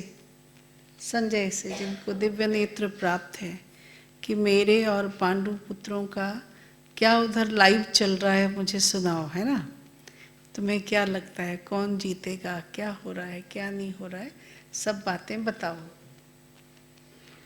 ಇಡೀ ಗೀತೆಯ ಸಾರ ಏನಿದೆ, ಇಡೀ ಗೀತೆಯನ್ನು ಇವತ್ತೆಲ್ಲ ಗೀತಾ ಜ್ಞಾನವನ್ನು ಎಲ್ಲ ಕಡೆನೂ ಸಹ ಗೀತಾ ಜ್ಞಾನದ ಪ್ರೋಗ್ರಾಮ್ ಮಾಡ್ತಾ ಇರ್ತಾರೆ. ನಮ್ಮ ಸಹೋದರಿಯರೆಲ್ಲ ಈ ಗೀತಾ ಜ್ಞಾನವನ್ನು ಹೇಳ್ತಾ ಇರ್ತಾರೆ. ಸೊ ಇಡೀ ಗೀತಾ ಜ್ಞಾನದ ಸಾರನೇ ಇದಾಗಿದೆ, ನಿಶ್ಚಯ ಬುದ್ಧಿ ವಿಜಯಂತಿ ಅಂತ. ಸೊ ಅದರಲ್ಲಿ ಮೊದಲನೇ ಗೀತೆ ಏನಿದೆ, ಆ ಗೀತೆಯಲ್ಲಿ ಮೊದಲನೇ ಅಧ್ಯಾಯ ಅಥವಾ ಮೊದಲನೇದಾಗಿ ಏನಂದರೆ ಧೃತರಾಷ್ಟ್ರ ವಾಚ. ಏನಂದರೆ ಧೃತರಾಷ್ಟ್ರ ಸಂಜಯನನ್ನು ಕೇಳ್ತಾನೆ. ಯಾಕೆಂದರೆ ಸಂಜಯನಿಗೆ 3ನೇ ನೇತ್ರ ಪ್ರಾಪ್ತಿಯಾಗತ್ತೆ. ಅವರು ಅಲ್ಲೇನು ಕುರುಕ್ಷೇತ್ರದ ಯುದ್ಧದಲ್ಲೇ ನಡೆಯುತ್ತೆ ಅದನ್ನು ಇವರು ಲೈವ್ ಆಗಿ ನೋಡ್ತಾ ಇರ್ತಾರೆ. ಲೈವ್ದು ಕಾಮೆಂಟ್ರಿ ಇವರು ಕೊಡ್ತಾ ಇರ್ತಾರಲ್ವ. ಸೊ ಆ ಥರನೇ ಇದೆ ಅಲ್ವಾ. ಸೊ ಅಲ್ಲೇನಾಯಿತು ಅಂತ ಕೇಳ್ತಾರೆ. उसका बैकग्राउंड भी है, युद्ध का बैकग्राउंड है ना। जब सारी बातें हो गई और ये फाइनल हो गया कि अब युद्ध सुनिश्चित है, युद्ध को टाला नहीं जा सकता है, तो युद्ध की घोषणा हो जाती है, युद्ध की तैयारी करो भाई, युद्ध होगी। तो सबसे पहले भगवान के पास जाना पड़े भाई, है ना। तो पहले कौन जाके पहुंचता है, दुर्योधन जाके पहुंचता है। किसके पास, भगवान कृष्ण के पास। जाके कहाँ बैठता है, सिर के पास। फिर थोड़ी देर के बाद पांडवों की तरफ से कौन जाता है, अर्जुन। कहाँ जाके बैठता है, पाँव के पास। भगवान तो सोए पड़े हैं, है ना। धीरे से आंख खोलते हैं तो पहली दृष्टि किस पे पड़ती है, अर्जुन पे पड़ती है। उसको स्माइल करते हैं, बाद में पता चलता है कोई यहाँ पे भी है। तो कहते हैं मांगो, किसको क्या मांगना है। पहले अर्जुन को कहते हैं अर्जुन तुम पे पहले आंख पड़ी है तो इसलिए तुम कुछ मांगो। वो कहता है नहीं नहीं, पहले मैं आके बैठा हूँ इसलिए मांगने का पहला अधिकार मुझे है। कहा अच्छा ठीक है। तो कहा युद्ध में हमारे साथ चलो। तो कहा देखो दोनों ही मुझे प्रिय हो, पांडव भी और कौरव भी। और मेरे पास जो चीज़ें हैं मैं उसको 2 भाग में बांटता हूँ। एक मेरे पास औक्षणीय सेना है, करोड़ों सेना है, बहुत सारे अस्त्र शस्त्र लिए और उनको चलाने में वो दक्ष भी हैं, ट्रेंड सैनिक हैं। उसको लेना हो तो ले जाओ। सुनते ही दुर्योधन ने क्या कहा, हाँ मुझे यही दे दो, है ना। औक्षणिक सैन्य, युद्ध में क्या चाहिए, यही चाहिए। दूसरे साइड में मैं हूँ निहत्था, मैं अस्त्र नहीं चलाऊंगा, मैं युद्ध नहीं करूंगा, पर मैं हूँ। अर्जुन ने कहा मैं आप ही चाहिए। तो दुर्योधन ने कहा मूर्ख ही है बिल्कुल, है ना। युद्ध में क्या चाहिए, एक निहत्था बंदा चाहिए कि औक्षणिक सेना चाहिए और अस्त्र शस्त्र चाहिए। वो इस क्या मांग रहा है, मैं ज़्यादा बुद्धिवान हूँ इसलिए मैंने क्या मांगा, सेना मांग लिया। ನಿಮಗೆಲ್ಲ ಗೀತಾ ಜ್ಞಾನವನ್ನು ಕೊಡೋದಕ್ಕೆ ಮೊದಲು ಯುದ್ಧ ಡಿಕ್ಲೇರ್ ಆಗುತ್ತೆ. ಯುದ್ಧ ಮಾಡಲೇಬೇಕು, ಯುದ್ಧ ಅನಿವಾರ್ಯ ಅಂತ ಅನಿಸುತ್ತೆ. ಆವಾಗ ಮಾಡಬೇಕು ಅಂತ ತೀರ್ಮಾನ ಆದಾಗ ಶ್ರೀಕೃಷ್ಣ ಮಲಗಿರ್ತಾನೆ. ಆವಾಗ ಇಬ್ಬರು ಸಹ ಸಹಾಯ ಕೇಳೋಕ್ಕೆ, ಪಾಂಡವರು ಕೌರವರು ಸಹಾಯ ಕೇಳೋಕ್ಕೆ ಬರ್ತಾರೆ ಕೃಷ್ಣನನ್ನು. ಸೊ ಶ್ರೀಕೃಷ್ಣ ಮಲಗಿರ್ತಾನೆ. ಸೊ ಮೊದಲು ದುರ್ಯೋಧನ ಬರ್ತಾನೆ. ದುರ್ಯೋಧನ ಬಂದು ತಲೆ ಹತ್ರ ಕೂತ್ಕೊಳ್ತಾನೆ, ಅರ್ಜುನ ಬಂದು ಕಾಲ ಹತ್ರ ಕೂತ್ಕೊಳ್ತಾನೆ. ಯಾವಾಗ ಶ್ರೀಕೃಷ್ಣ ಕಣ್ ತೆರಿತಾನೆ ಫಸ್ಟು ಅರ್ಜುನನೇ ಕಾಣಿಸ್ತಾನೆ. ಆಮೇಲೆ ಗೊತ್ತಾಯಿತು ದುರ್ಯೋಧನನು ಇಲ್ಲಿ ಕುಳಿತಿದ್ದಾನೆ ಅಂತ. ಯಾವಾಗ ಕಣ್ ತೆರೆದು ಯಾವಾಗ ಅರ್ಜುನಂಗೆ ಹೇಳ್ತಾನೆ ನಿನ್ಗೇನು ಬೇಕು ಕೇಳು, ಯುದ್ಧ ಮಾಡಬೇಕಲ್ವಾ, ಯುದ್ಧದಲ್ಲಿ ನನ್ನ ಸಹಾಯ, ನನ್ನಿಂದಾಗೋ ಸಹಾಯ ಏನು ಬೇಕು ಅಂತ ಕೇಳಿದಾಗ ದುರ್ಯೋಧನ ಹೇಳ್ತಾನೆ ಇಲ್ಲ ನಾನೇ ಮೊದಲು ಬಂದಿದ್ದು, ಅದಕ್ಕೋಸ್ಕರ ನಾನೇನು ಹೇಳ್ತೀನೋ ಅದನ್ನು ಫಸ್ಟ್ ನೀನು ನನಗೆ ಕೊಡಬೇಕು ಅಂತ. ಆಗ ಕೃಷ್ಣ ಹೇಳ್ತಾನೆ ನನ್ನ ಹತ್ರ ಅಕ್ಷೋಹಿಣಿ ಸೈನ್ಯ ಇದೆ, ಎಲ್ಲ ಸೈನ್ಯ ತುಂಬ ಚೆನ್ನಾಗಿ ನುರಿತ ಅಸ್ತ್ರಶಸ್ತ್ರ ಇಟ್ಕೊಂಡು ಯುದ್ಧ ಮಾಡುವಂಥ ನುರಿತ ಸೈನಿಕರಿದ್ದಾರೆ. ಅಕ್ಷೋಹಿಣಿ ಸೈನ್ಯ, ಅಷ್ಟೊಂದು ಜನದ ಸೈನ್ಯ ಇದೆ, ಅದು ಬೇಕು ಅಥವಾ ನಾನು ಬೇಕು ಅಂತ. ಆದರೆ ನಾನು ಬರ್ತೀನಿ, ಆದರೆ ನಾನು ಯುದ್ಧ ಮಾಡಲ್ಲ, ನಾನೇನು ಅಸ್ತ್ರಶಸ್ತ್ರ ಉಪಯೋಗಿಸಲ್ಲ ಅಂದಾಗ ದುರ್ಯೋಧನ ಅಕ್ಷೋಹಿಣಿ ಸೈನ್ಯ ನನಗೆ ಬೇಕು ಅಂತ ಕೇಳ್ತಾನೆ. ಆಮೇಲೆ ಉಳ್ಕೊಂಡಿದ್ದು ಶ್ರೀಕೃಷ್ಣ ಅಷ್ಟೇ. ಅದು ಅರ್ಜುನ ನೀನೇ ಬೇಕು, ನನಗೇನು ಅಕ್ಷೋಹಿಣಿ ಸೈನ್ಯ ಬೇಡ, ನೀನೇ ಬೇಕು ಅಂತ ಕೇಳ್ತಾನೆ. ಆವಾಗ ದುರ್ಯೋಧನ ಯೋಚನೆ ಮಾಡ್ತಾನೆ, ಇವನೆಂಥ ಮೂರ್ಖ, ಅಕ್ಷೋಹಿಣಿ ಸೈನ್ಯ ಬಿಟ್ಬಿಟ್ಟು ಏನು ಯುದ್ಧ ಮಾಡದೇ ಇರುವಂಥ ಶ್ರೀಕೃಷ್ಣ ಬೇಕು ಅಂತ ಕೇಳ್ತಾನಲ್ವಾ ಅಂತ ಅವನು ಯೋಚನೆ ಮಾಡ್ತಾನೆ. ठीक है ना। अब युद्ध क्षेत्र में जब खड़े हैं सज के, तो लाइव टेलीकास्ट कौन दे रहा है? संजय है ना, उसको दिव्य दृष्टि पास में है। तो कहा देखो इतने सेनाओं के साथ तुम्हारा पुत्र खड़ा है, और उनके साथ कौन कौन है, कितने बड़े बड़े महारथी हैं, ये हैं वो हैं, सबका वर्णना करता है। और दूसरे साइड में फिर कौन है? 5 पांडव हैं, उनके साथ 2-4 जने और हैं, कृष्ण उनके साथ में है। तो ऐसा मुंह करता है कौन? धृतराष्ट्र। कोई बात नहीं, लेकिन मेरे पुत्र के साथ तो इतनी सेनाएं हैं। कहा लेकिन श्री कृष्ण हैं, पर उन्होंने प्रॉमिस किया है मैं युद्ध नहीं करूँगा, मैं अस्त्र नहीं उठाऊँगा। तो कहा ठीक है, अस्त्र नहीं उठाएंगे तो क्या कर लेंगे, है ना, हमारे योद्धा इनको सबको मार देंगे, ये पराजित हो जाएंगे, 5 पांडव क्या कर पाएंगे। फिर बहुत सारी बातें चलती है ना। तो अर्जुन विषाद में चला जाता है, कहता है मैं ये युद्ध नहीं करूँगा, किसके साथ युद्ध करूँ, युद्ध करके क्या पाऊँगा, क्या मिलेगा, मुझे युद्ध नहीं करना है। लेकिन भगवान उस समय भगवत गीता सुनाते हैं, 18 अध्याय भगवत गीता इंस्पिरेशन देने के लिए सुनाया है। युद्ध करने के लिए, तैयार करने के लिए 18 अध्याय भगवत गीता सुनाया है। तो ये वाला युद्ध नहीं है, कर्म क्षेत्र का धर्म युद्ध है, जिसके लिए प्रेरित किया कि हे अर्जुन खड़े हो जाओ और युद्ध करो, तुम क्षत्रिय हो। क्षत्रिय माना जो कर्म क्षेत्र में क्षति करने वाला है, जो युद्ध करने वाला है, जो संग्राम करने वाला है। तो इसलिए तुम क्षत्रिय युद्ध के मैदान से दूर नहीं जा सकते हो, तुम्हें युद्ध करना होगा। और सारे रीजनिंग के बाद अर्जुन खड़ा हो गया है, मुझे युद्ध करना है। ಹೇಗೆ ತಮಗೆಲ್ಲ ಗೊತ್ತಿದೆ, ಯಾವಾಗ ಯುದ್ಧ, ನಿರ್ಣಾಯಕ ಯುದ್ಧ ಶುರುವಾಗತ್ತೆ, ಆವಾಗ ಸಂಜಯ ಧೃತರಾಷ್ಟ್ರನಿಗೆ ಅದರ ಎಲ್ಲ ಏನು ನಡೀತಾ ಇದೆ ಯುದ್ಧದಲ್ಲಿ, ಯುದ್ಧ ಭೂಮಿಲಿ ಏನು ನಡೀತಾ ಇದೆ ಹೇಳ್ತಾನೆ. ಆ ಕಡೆ ಕೌರವರ ಕಡೆ ಪೂರ್ಣ ಕೌರವರು, ಅಕ್ಷೋಹಿಣಿ ಸೈನ್ಯ, ಮತ್ತು ಯಾರೆಲ್ಲ ದೊಡ್ಡ ದೊಡ್ಡ ಮಹಾರಥಿಗಳಿದ್ದಾರೆ ಅವರೆಲ್ಲರೂ ನಿಂತಿದ್ದಾರೆ. ಇನ್ನೊಂದು ಕಡೆ 5 ಜನ ಪಾಂಡವರು, ಇನ್ನೊಂದು ಸ್ವಲ್ಪ ಜೊತೆಗೆ ಶ್ರೀಕೃಷ್ಣ ನಿಂತಿದ್ದಾರೆ. ಸೊ ಇವೆರಡು ಕಡೆ ನೋಡಿಬಿಟ್ಟು ಈ ಥರ ಇದ್ದಾರೆ ಅಂತ ಹೇಳ್ತಾನೆ. ಆವಾಗ ಧೃತರಾಷ್ಟ್ರ ಅಂದ್ಕೊಳ್ತಾನೆ, ಅರೆ ಇವ್ರು 5 ಜನ ಪಾಂಡವರು ಎಲ್ಲಿ, ಇಲ್ಲಿ ಇಷ್ಟೊಂದು ಜನ ಮಹಾರಥಿಗಳಿದ್ದಾರೆ, ಇವ್ರನ್ನೇನು ಯುದ್ಧದಲ್ಲಿ ಸೋಲಿಸ್ಬಿಡ್ಬೋದು ಅಂತ ಧೃತರಾಷ್ಟ್ರ ಯೋಚನೆ ಮಾಡ್ತಾನೆ. ಆಮೇಲೆ ಯುದ್ಧ ಆರಂಭ ಆಗಬೇಕು. ಯುದ್ಧ ಆರಂಭ ಆಗಬೇಕಾದ್ರೆ ಶ್ರೀಕೃಷ್ಣ ಅಂತೂ ಅಸ್ತ್ರಶಸ್ತ್ರ ಉಪಯೋಗಿಸಲ್ಲ, ಕೇವಲ ಯುದ್ಧ ಭೂಮಿಯಲ್ಲಿ ಜೊತೆಗಿರ್ತಾನೆ ಅಷ್ಟೆ. ಆವಾಗ ಯೋಚನೆ ಮಾಡ್ತಾರೆ, ನೋಡ್ತಾರೆ. ಆಗ ಎಲ್ಲರನ್ನೂ ನೋಡಿಬಿಟ್ಟು ನನ್ನ ಗುರುಗಳು ಅವರು ಎಲ್ಲರೂ ಇದ್ದಾರೆ, ಎಲ್ಲ ನಮ್ಮ ಮಿತ್ರ ಸಂಬಂಧಿಗಳು, ಅವ್ರ ಮೇಲೆ ನಾನು ಹೆಂಗೆ ಯುದ್ಧ ಮಾಡಲಿ ಅಂತ ಯೋಚನೆ ಬರುತ್ತೆ ಅರ್ಜುನನಿಗೆ. ಆವಾಗ ನಾನು ಯುದ್ಧ ಮಾಡಲ್ಲ ಅಂತ ಕುಸಿದೋಗ್ಬಿಡ್ತಾನೆ. ಆವಾಗ ಶ್ರೀಕೃಷ್ಣ 18 ಅಧ್ಯಾಯಗಳನ್ನು ಗೀತಾಜ್ಞಾನದ 18 ಅಧ್ಯಾಯ ನುಡಿಸಿದ್ರು ಅಂತ ಹೇಳಲಾಗತ್ತೆ. ಸೊ ಇದು ವಾಸ್ತವಿಕವಾಗಿ ಈ ಥರ ಯುದ್ಧ ಸ್ಥೂಲವಾದ ಅಸ್ತ್ರಶಸ್ತ್ರಗಳಿಟ್ಕೊಂಡು ಮಾಡುವ ಯುದ್ಧ ಅಲ್ಲ. ಸೊ ಹೇಳ್ದ ಕ್ಷತ್ರಿಯ ಎದ್ದೇಳು, ನೀನು ಯುದ್ಧ ಮಾಡು, ನೀನು ಇಲ್ಲಿಂದ ಓಡೋಗಂಗಿಲ್ಲ ಅಂತ. ಅಂದರೆ ವಾಸ್ತವಿಕವಾಗಿ ಕರ್ಮಕ್ಷೇತ್ರ. ಸೊ ಇದು ಧರ್ಮಕ್ಷೇತ್ರ, ಕರ್ಮಕ್ಷೇತ್ರ.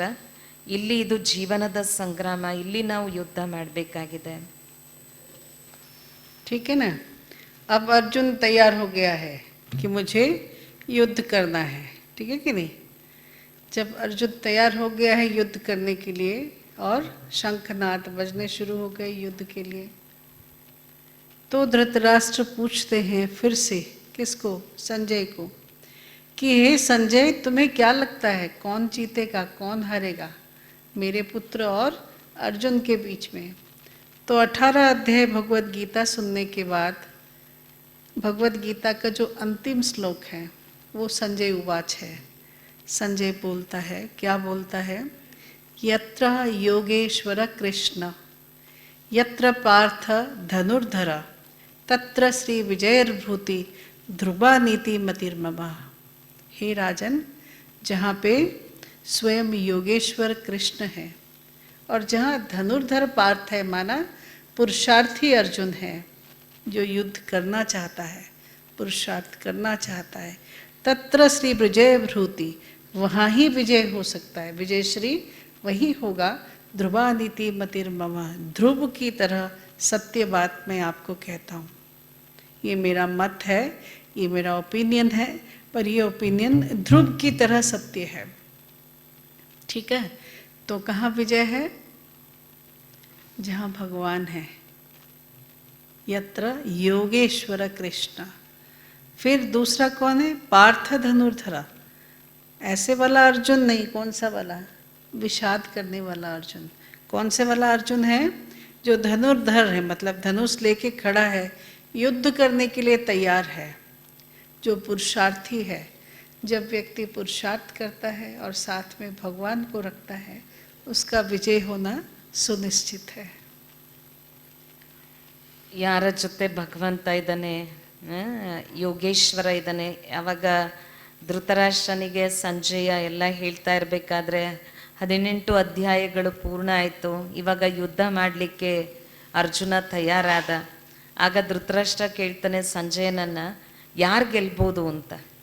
ಆಗ ಸಂಜಯ ಹೇಳ್ತಾನೆ, ಕಡೆಯ ಶ್ಲೋಕ ಅದು, ಯಾರ ಜೊತೆ ಯೋಗೇಶ್ವರನಾದ ಶ್ರೀಕೃಷ್ಣ ಇದ್ದಾನೆ ಮತ್ತು ಎಲ್ಲಿ ಪಾರ್ಥ ಧನುರ್ಧರನಾದ ಪಾರ್ಥ ಅಥವಾ ಅರ್ಜುನ ಇದ್ದಾನೆ, ಅಲ್ಲಿ ನಾನು ಇದು ಸತ್ಯವಾದ ಮಾತನ್ನು ನಾನು ನಿನಗೆ ತಿಳಿಸ್ಕೊಡ್ತಾ ಇದ್ದೀನಿ, ಅಲ್ಲಿ ವಿಜಯ ಇದ್ದೇ ಇದೆ ಅಂತ.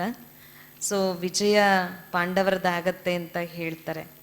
ಸೊ ಅಂದರೆ ಅರ್ಥ, ಯಾವಾಗ ಯೋಗೇಶ್ವರ ಅಂದರೆ ಪುರುಷಾರ್ಥಿ, ಅರ್ಜುನ ಅಂದರೆ ಪುರುಷಾರ್ಥಿ ಯಾವಾಗ ಎದ್ದು ನಿಂತು ಬರುವಂಥ ಪರಿಸ್ಥಿತಿಗಳನ್ನು ಧೈರ್ಯವಾಗಿ ಎದುರಿಸ್ತಾರೆ, ಆವಾಗ ವಿಜಯ ಅವ್ರದ್ದು ಹಾಗೆ ಆಗತ್ತೆ. ಇದು ಸತ್ಯವಾದ ಮಾತು ಅಂತ.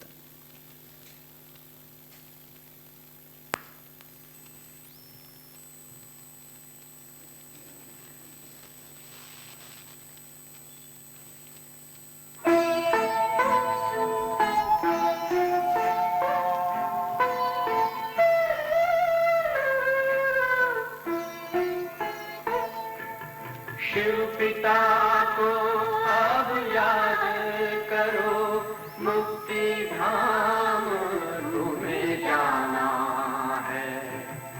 अपने सुकर्मों के बल पर ही सतयुग में तुमको आना है। शिव पिता को अब याद करो।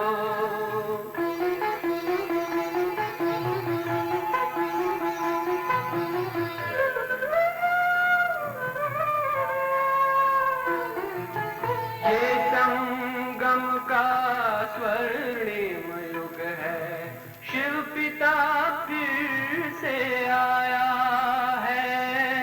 ब्रह्मामुख से शिव बाबा ने वही गीता ज्ञान सुनाया है।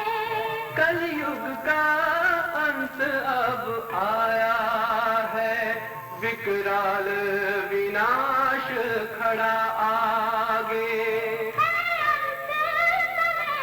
अब हम सबका शिव पिता ने बतलाया है। शिव पिता को अब याद करो।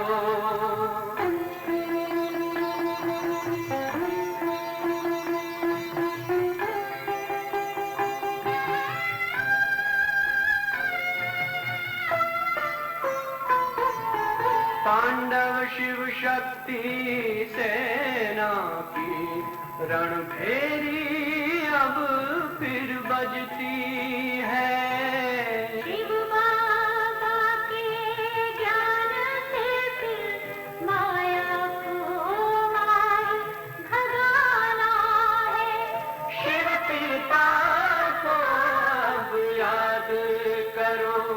सतयुग में तुमको आना है।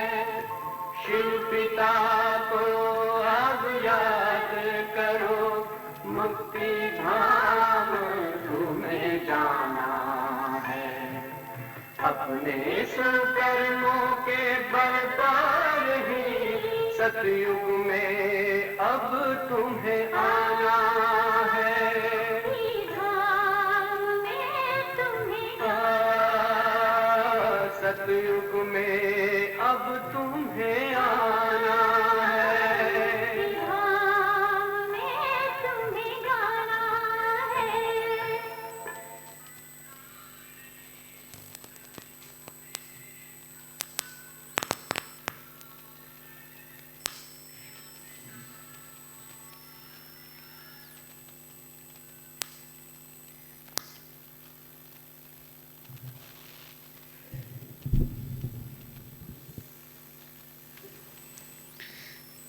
ओम शांति।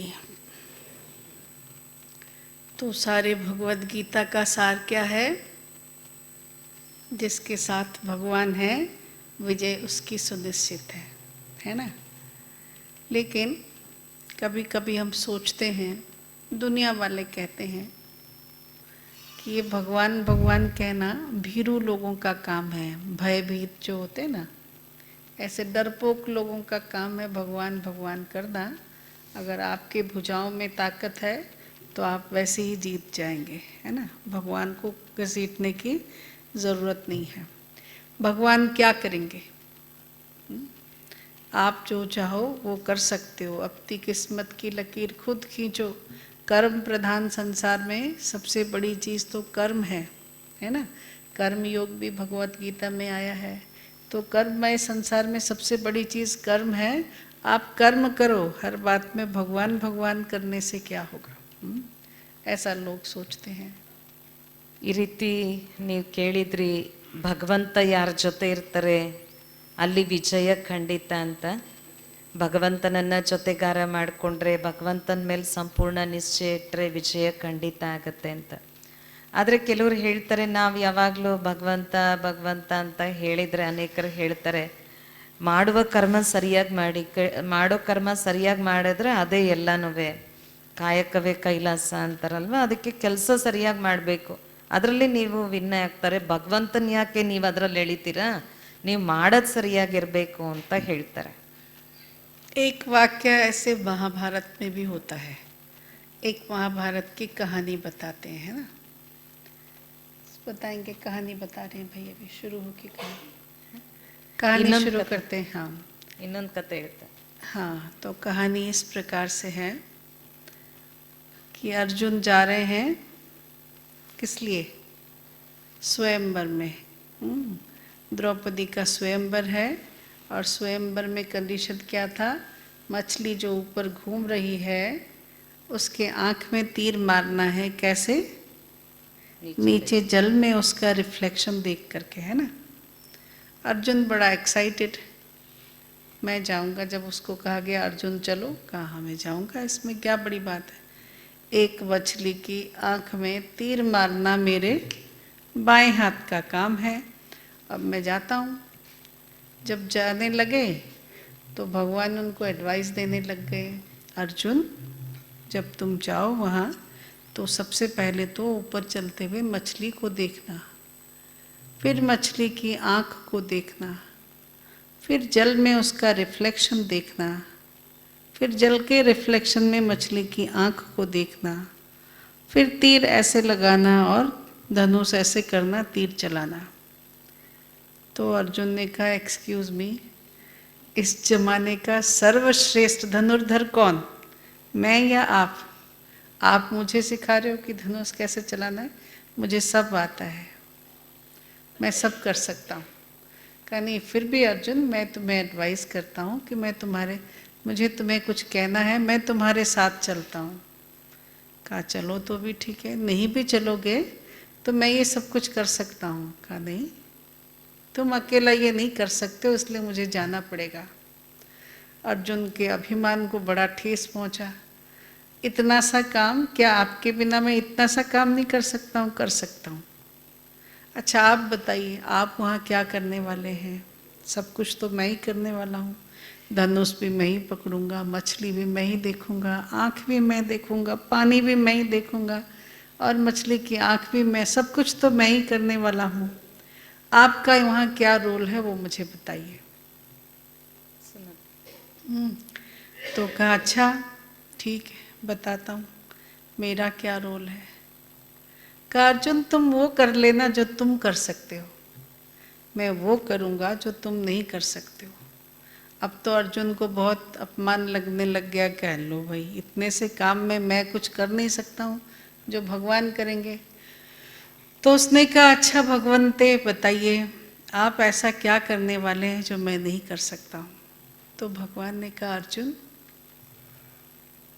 जिस जल पे रिफ्लेक्शन होने वाला है उस जल को स्थिर करना ये मेरे हाथ में है, वो तेरे हाथ में नहीं है।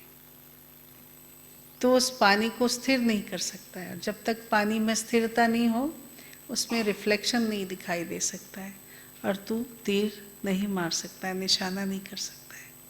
इसलिए तेरे साथ मेरा होना बहुत ज़रूरी है। ತಮಗೆಲ್ಲ ಗೊತ್ತಿದೆ ಇನ್ನೊಂದು ಕತೆ, ಏನು ಅರ್ಜುನ ದ್ರೌಪದಿಯನ್ನು ವರಿಸ್ಲಿಕ್ಕೆ ಹೋದಾಗ ಒಂದು ಕಾಂಟೆಸ್ಟ್ ಇರುತ್ತೆ. ಅದೇನಪ್ಪ ಅಂದರೆ ಮೇಲ್ಗಡೆ ಮೀನು ತಿರುಗ್ತಾ ಇರುತ್ತೆ, ಕೆಳಗಡೆ ನೀರಿರುತ್ತೆ. ಆ ನೀರಿನಲ್ಲಿ ಅದರ ರಿಫ್ಲೆಕ್ಷನ್ ನೋಡಿಕೊಂಡು ಆ ಕಣ್ಣಿಗೆ ಬಾಣ ಬಿಡಬೇಕು. ಅರ್ಜುನನಿಗೆ ಬಹಳ ಅಭಿಮಾನ ಇರುತ್ತೆ, ನನ್ನ ಇಡೀ ಜಗತ್ತಿನಲ್ಲಿ ನನ್ನಷ್ಟು ಒಳ್ಳೆಯ ಧನುರ್ಧರ ಯಾರೂ ಇಲ್ಲ, ನಾನು ಮಾಡ್ಬೋದು ಅಂತ. ಸರಿ, ಅದಕ್ಕೆ ಕೃಷ್ಣ ಹೇಳ್ತಾನೆ ನಾನು ಬರ್ತೀನಿ ನೋಡಪ್ಪ, ನೀನು ಈ ರೀತಿ ಎಲ್ಲ ಮಾಡು. ಈ ಮೊದಲು ಮೇಲ್ಗಡೆ ಇರೋ ತಿರುಗ್ತಾ ಇರೋಂತಹ ಮೀನನ್ನು ನೋಡು, ಅದರ ಕಣ್ಣನ್ನು ನೋಡು, ಆಮೇಲೆ ಅದರ ನೆರಳನ್ನು ನೀರಲ್ಲಿ ನೋಡು, ನಂತರ ಗುರಿ ಇಟ್ಕೊಂಡು ಹೊಡಿ ಅಂತ ಹೇಳ್ತಾನೆ. ಅರೆ ಇದೆಲ್ಲ ನನ್ನ ಚುಟ್ಕಿ ಕೆಲಸ, ಹಿಂಗಂದರೆ ನಾನು ಮಾಡಿಬಿಡ್ಬೋದು, ಅಂಥ ಒಳ್ಳೆ ಧನುರ್ಧರ ನಾನು ಅಂತ. ಅದಕ್ಕೆ ಕೃಷ್ಣ ಹೇಳ್ತಾನೆ ಇಲ್ಲ ನಾನಿಲ್ಲದೆ ನೀನು ಮಾಡೋಕ್ಕಾಗಲ್ಲ ಅಂತ ಹೇಳ್ತಾನೆ. ಅರೆ ನೀನಿಲ್ಲದೆ ಯಾಕೆ ನಾನು ಮಾಡೋಕ್ಕಾಗಲ್ಲ, ಇಷ್ಟು ಚಿಕ್ಕ ಕೆಲಸ ನನಗೆ ಮಾಡೋಕ್ಕಾಗಲ್ವಾ ಅಂತಾನೆ. ಅದಕ್ಕೋಸ್ಕರ ಇಲ್ಲ, ಯಾಕೆ ಅಂದರೆ ನೀನೆಲ್ಲ ಮಾಡ್ಬೋದು, ಆದರೆ ಇವಾಗ ನೀರಿದೆ ಅಲ್ವಾ, ಆ ನೀರು ಸ್ಥಿರವಾಗಿದ್ದರೆ ತಾನೇ ಆ ಒಂದು ಕಣ್ಣು ಬಿಂಬ ಕಾಣಿಸೋದು. ಅದಕ್ಕಾಗಿ ಆ ನೀರನ್ನು ಸ್ಥಿರವಾಗಿರೋ ಕೆಲಸ ನಾನು ಮಾಡ್ತೀನಿ, ನಾನಿಲ್ಲದೆ ನೀನೇನು ಮಾಡೋಕ್ಕಾಗಲ್ಲ ಅಂತ ಶ್ರೀಕೃಷ್ಣ ಹೇಳ್ತಾನೆ. सुना, मतलब हम समझते हैं कि हम सब कुछ कर सकते हैं, लेकिन हर कार्य में सफलता के लिए कुछ अनप्रिडिक्टेबल एलिमेंट्स भी हैं जिन्हें हम नहीं जान सकते हैं, हमें उसका भान भी नहीं होगा। लेकिन अगर बाबा हमारे साथ होगा तो बाबा उन सब कामों को हमारे लिए फेवरेबल कर देगा, है ना। तो इसलिए हर कार्य में अगर सफल होना है तो क्या करना है, बाबा को साथ में रखना है। जब बाबा अपने साथ है तो फिर डरने की क्या बात है। सदा सफलता साथ हमारे हाथ में उसके हाथ हैं। तो जब उसके हाथ में मेरे हाथ हैं और वो साथ है तो जीवन में अगर मुझे कुछ आता भी है नहीं भी आता है तो सब कुछ कर देने वाला है ना। वो सब सफलतापूर्वक सफल करने वाला है। ಸೊ ಯಾವುದೇ ಕಾರ್ಯದಲ್ಲಿ ಯಾವುದೇ ಪರಿಸ್ಥಿತಿಯಲ್ಲಿ ಪರಮಾತ್ಮನ ಒಂದು ಜೊತೆ ಬೇಕೇ ಬೇಕು. ಪರಮಾತ್ಮ ಇಲ್ಲದೆ ನಾನೇ ಮಾಡ್ತೀನಿ ಅಂತ ಅಂದ್ಕೊಳ್ಳಂಗಿಲ್ಲ.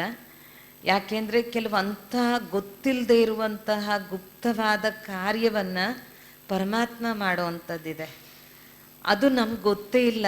ನಾವು ಅಂದ್ಕೊಳ್ತೀವಿ ಇದೆಲ್ಲ ಮಾಡಿಬಿಡ್ಬೋದು ಅಂತ, ಆದರೆ ಅವನ ಒಂದು ದಿವ್ಯವಾದ ಒಂದು ಗುಪ್ತವಾದ ಕಾರ್ಯ ಅದು ಅವನೇ ಮಾಡಬೇಕಾಗತ್ತೆ. ಸೊ ಯಾವಾಗ ನಾವು ಬಾಬೂರ್ನ ಜೊತೆಗಿಟ್ಕೊಳ್ತೀವಿ, ಬಾಬಾ ನನ್ನ ಜೊತೆ ಇದ್ದಾರೆ ಅಂತ ತಿಳ್ಕೊಂಡಾಗ ಆ ಕಾರ್ಯ ಮಾಡ್ಲಿಕ್ಕೆ ನಮಗೆ ಭಯನೂ ಇಲ್ಲ.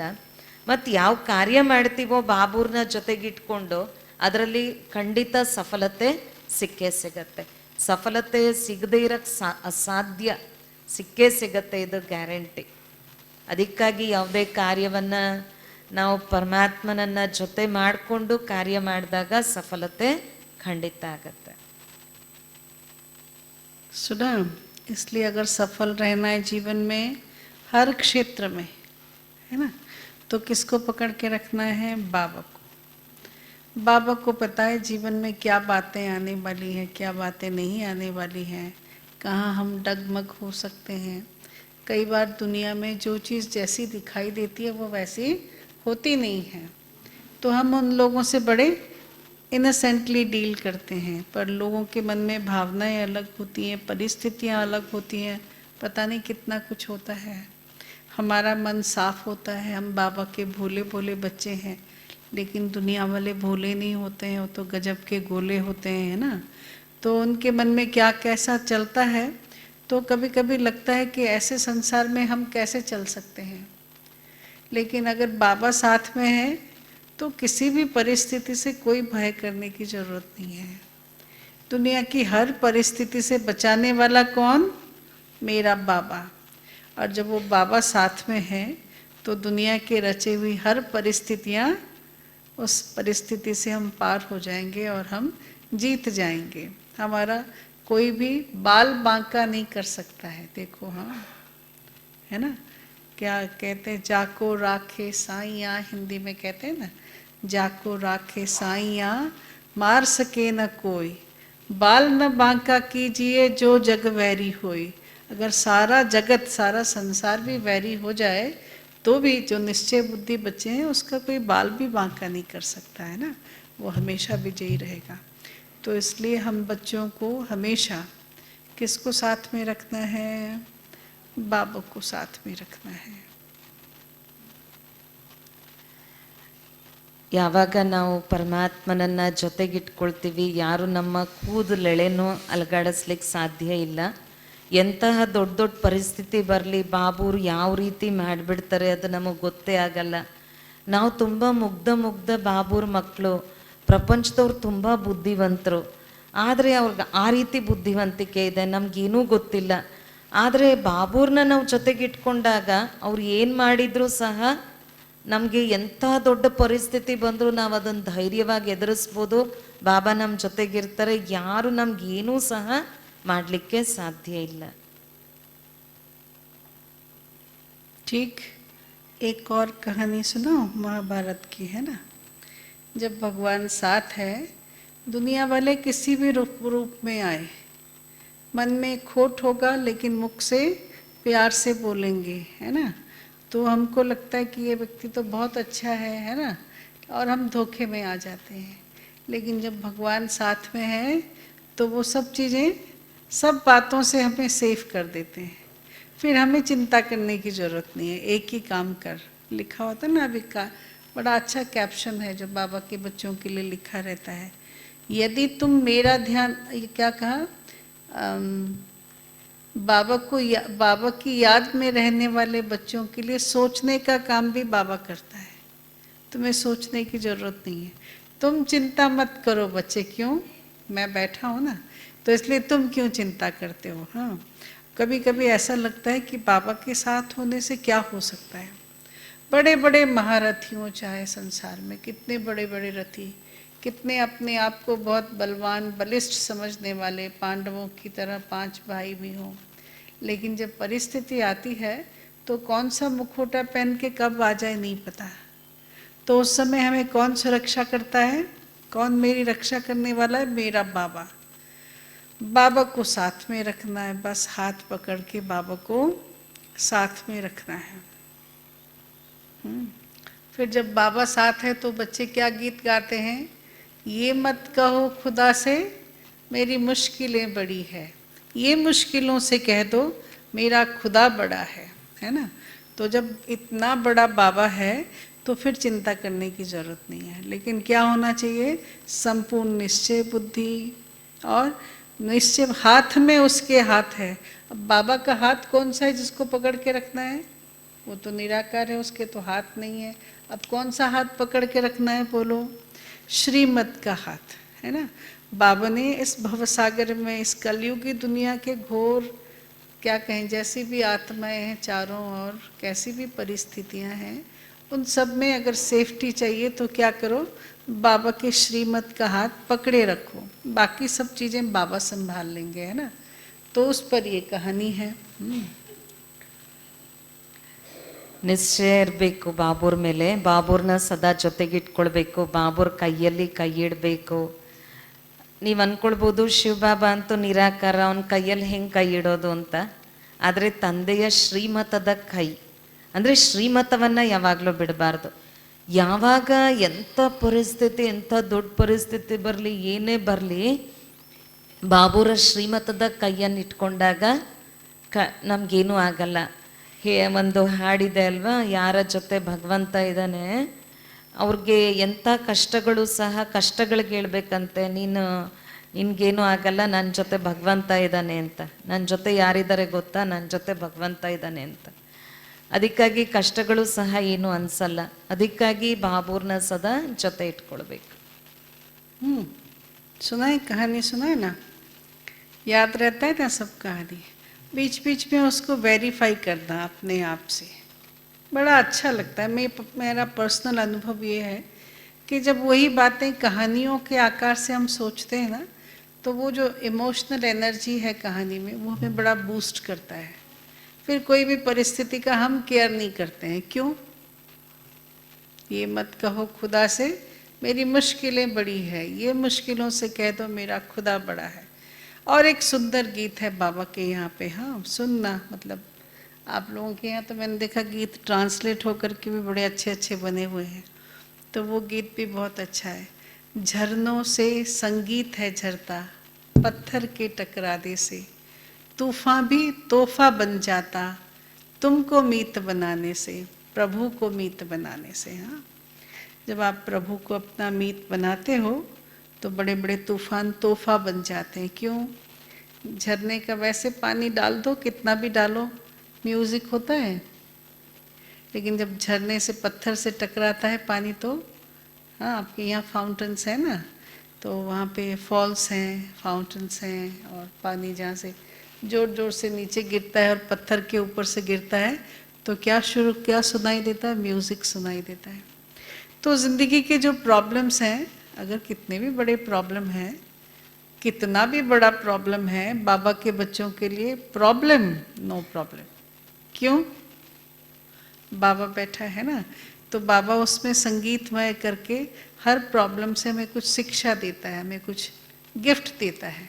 तो इसलिए हमें कोई बात का भय करने की ज़रूरत नहीं है, किसी भी परिस्थिति में कंफ्यूज होने की ज़रूरत नहीं है. क्यों? कौन साथ में है? बाबा साथ में है ना, पक्का पक्का बाबा साथ में. ಕೆಲವು ಹಾಡುಗಳಿದೆ ಬಾಬೂರ್ದು ಅಂಥದ್ದು, ಹೀಗೆ ಭಗವಂತ ನನ್ನ ಜೊತೆ ಇದ್ದಾಗ ಈ ಕಷ್ಟಗಳೇನು ದೊಡ್ಡದಲ್ಲ ಅಂತ. ಕಷ್ಟಗಳು ದೊಡ್ಡದು ಅಂತ ತಿಳ್ಕೊಳ್ಬೇಡಿ, ಭಗವಂತ ಜೊತೆಗಿದ್ದಾಗ ಕಷ್ಟಗಳಿಗೆ ಹೇಳಿ ನೀನು ದೊಡ್ಡವನಿಲ್ಲ, ನನ್ನ ಭಗವಂತ ದೊಡ್ಡವನು, ನನ್ನ ಜೊತೆ ಇದ್ದಾನೆ ಅಂತ. ಅದೇ ರೀತಿ ಇನ್ನೊಂದು ಹಾಡು, ಯಾವಾಗ ಪರಮಾತ್ಮನನ್ನು ನಾವು ನನ್ನ ಫ್ರೆಂಡಾಗಿ ಮಾಡ್ಕೊಳ್ತೀನಿ, ಅಂದರೆ ಹೇಗೆ ನೀರು ಹರಿಯುತ್ತೆ, ನೀರು ಸುಮ್ಮನೆ ಹರಿದ್ರೆ ಶಬ್ದ ಕೇಳಲ್ಲ, ಆದರೆ ಆ ನೀರು ಹರಿಯುತ್ತಲ್ವ, ಅದು ಕಲ್ಲಿನ ಜೊತೆ ಸೇರಿಕೊಂಡಾಗ ಅದರಿಂದ ತುಂಬ ಸುಂದರವಾದ ಸಂಗೀತ ಬರುತ್ತೆ. ಸೊ ಆ ರೀತಿ ಸುಮ್ಮನೆ ನಾವು ಇದ್ದರೆ ಏನೂ ಇಲ್ಲ, ಸ್ಪೆಷಾಲಿಟಿ ಇಲ್ಲ. ಆದರೆ ಯಾವಾಗಂಥ ಪರಿಸ್ಥಿತಿಗಳು ಪ್ರಾಬ್ಲಮ್ಸ್ ಬರುತ್ತೆ, ಪ್ರಾಬ್ಲಮ್ ಬಂದರೆ ಅದು ನಮಗೆ ಆ ರೀತಿ ಇರಬೇಕು, ಯಾಕೆಂದರೆ ಬಾಬಾ ನನ್ನ ಜೊತೆ ಇದ್ದಾರೆ, ಅದು ನೋ ಪ್ರಾಬ್ಲಮ್, ಅಂದರೆ ನಮಗೇನು ಇದೇನು ಪ್ರಾಬ್ಲಮ್ ಅಲ್ಲ.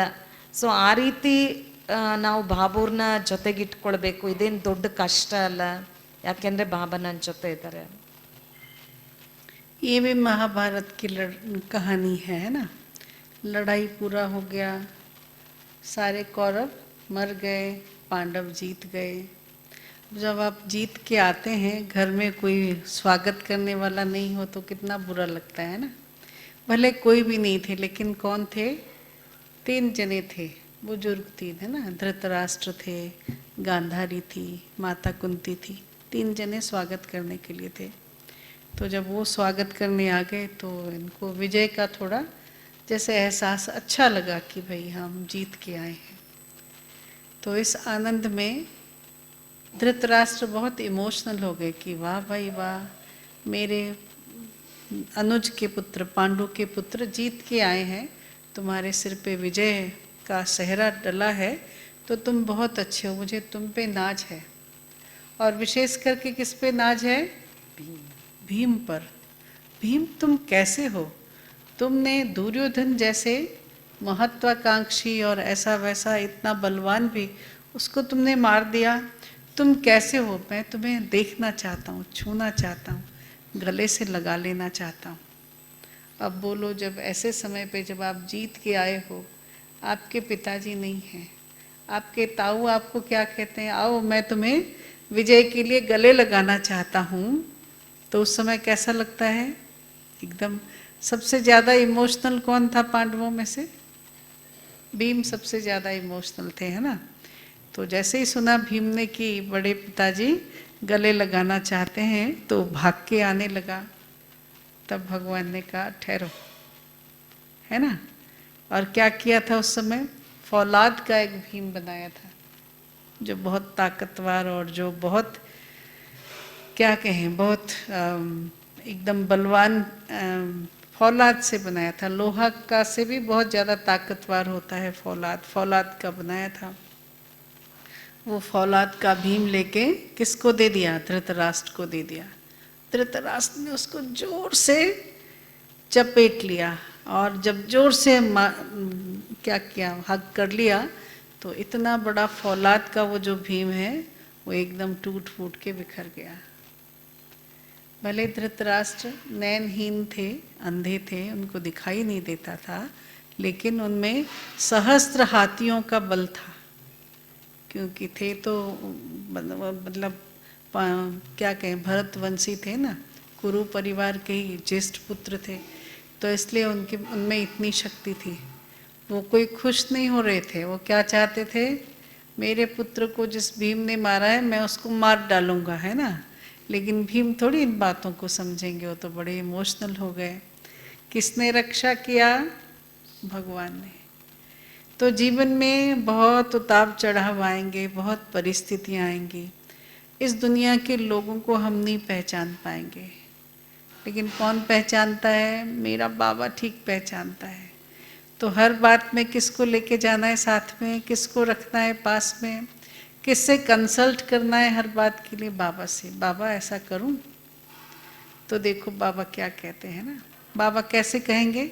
श्रीमत से, जो पढ़ाया है बाबा ने आज तक, जो मुरली में बताते हैं, तो उसी श्रीमत पे सब बातें होंगी बाबा की। तो श्रीमत लेकर के ही हर काम करना है। तो देखना, दुनिया हमें नहीं हरा सकती है। कौन विजय दिलाएगा? बाबा। ಹೀಗೆ ಇನ್ನೊಂದು ಕತೆ, ಹೀಗೆ ಯುದ್ಧ ಎಲ್ಲ ಮುಗ್ದಾದ್ಮೇಲೆ ಕೌರವರು ಎಲ್ಲ ಸತ್ತೋಗ್ಬಿಟ್ಟಿರ್ತಾರೆ, ಪಾಂಡವರು ಬರ್ತಾರೆ. ಪಾಂಡವ್ರನ್ನ ಸ್ವಾಗತ ಮಾಡಲಿಕ್ಕೆ ಯಾರಿದ್ರು ಅಂದರೆ ಕುಂತಿ ಮತ್ತು ಗಾಂಧಾರಿ, ಧೃತರಾಷ್ಟ್ರ. ಸೊ 5 ಜನ ಪಾಂಡವರ ಜೊತೆಗೆ ಶ್ರೀಕೃಷ್ಣ ಬರ್ತಾರೆ. ಆಗ ಧೃತರಾಷ್ಟ್ರ ಹೇಳ್ತಾನೆ, ಬಾ ನೀವೆಲ್ಲರೂ ವಿಜಯಿಗಳಾಗಿದ್ದೀರಾ, ನನಗೆ ನಿಮ್ಮ ಮೇಲೆ ಭಾಳ ಗೌರವ ಇದೆ ಅಂತಂದ್ಬಿಟ್ಟು, ಭೀಮ ನೀನೆಷ್ಟು ಬಲಶಾಲಿ, ಬಾ ನಾನು ನಿನ್ನನ್ನು ಪ್ರೀತಿ ಮಾಡಬೇಕು ಅಂತ ಆಲಿಂಗನ ಮಾಡ್ಕೊಳ್ಳಿಕ್ಕೆ ಹೋಗ್ತಾನೆ. ಆದರೆ ಕೃಷ್ಣ ತಡಿತಾನೆ ಇರು ಅಂತ. ಒಂದು ದೊಡ್ಡ ತುಂಬ ಗಟ್ಟಿಯಾಗಿರೋ ಲೋಹದಿಂದ ಮಾಡಿರುವ ಭೀಮನ ಒಂದು ಮೂರ್ತಿ ಮಾಡಿ ಅದನ್ನು ಇಡ್ತಾರೆ ಮುಂದೆ. ಅವ್ನ ಕಣ್ಣಿಗೆ ಕಾಣಿಸಲ್ವಲ್ಲ, ಸೊ ಅದಕ್ಕಾಗಿ ಅದನ್ನು ಮುಂದೆ ಇಟ್ಟಾಗ ಅದನ್ನು ಅಪ್ಕೊಂಡಾಗ ಆ ಲೋಹದ್ದು, ಅಷ್ಟು ಗಟ್ಟಿಯಾಗಿರೋ ಲೋಹದ್ದು ಸಹ ಪುಡಿ ಪುಡಿ ಆಗಿಬಿಡತ್ತೆ. ಅಂದರೆ ಅವನಿಗೆ ದುರ್ಯೋಧನನ್ನ ಅಂದರೆ ವಿಜಯಿ ಆದರೂ ಅನ್ನೋ ಖುಷಿ ಇಲ್ಲ, ಒಳಗಡೆ ಅವನಿಗೆ ಬೇಜಾರಿರುತ್ತೆ, ನನ್ನ ಮಕ್ಕಳನ್ನೆಲ್ಲ ಇವರು ಸಾಯಿಸ್ಬಿಟ್ಟಿದ್ದಾರೆ ಅಂತ. ಅದಕ್ಕಾಗಿ ಆ ಒಂದು ಕೋಪ, ಅಂದರೆ ಧೃತರಾಷ್ಟ್ರ ಭರತವಂಶಿ, ಅವನತ್ರ ಎಷ್ಟು ತಾಕತ್ತಿರುತ್ತೆ ಅಂದರೆ, ಬಲೆ ಕಣ್ಣು ಕಾಣಿಸ್ದೇ ಇರ್ಬೋದು, ಸಹಸ್ರ ಆನೆಯ ಬಲ ಅವನ ಹತ್ರ ಇತ್ತು. ಅಷ್ಟು ಗಟ್ಟಿಯಾಗಿರೋ ಲೋಹದ್ದು ಸಹ ಪುಡಿ ಪುಡಿ ಆಯಿತು. ಅಂದರೆ ಯಾರ ಜೊತೆ ಭಗವಂತ ಇದ್ದಾನೆ ಅಂದರೆ, ನಮಗೆ ನಾವು ತುಂಬ ಇನ್ನೋಸೆಂಟ್, ನಾವು ತುಂಬ ಮುಗ್ಧರು, ನಮಗೇನು ಗೊತ್ತಾಗಲ್ಲ.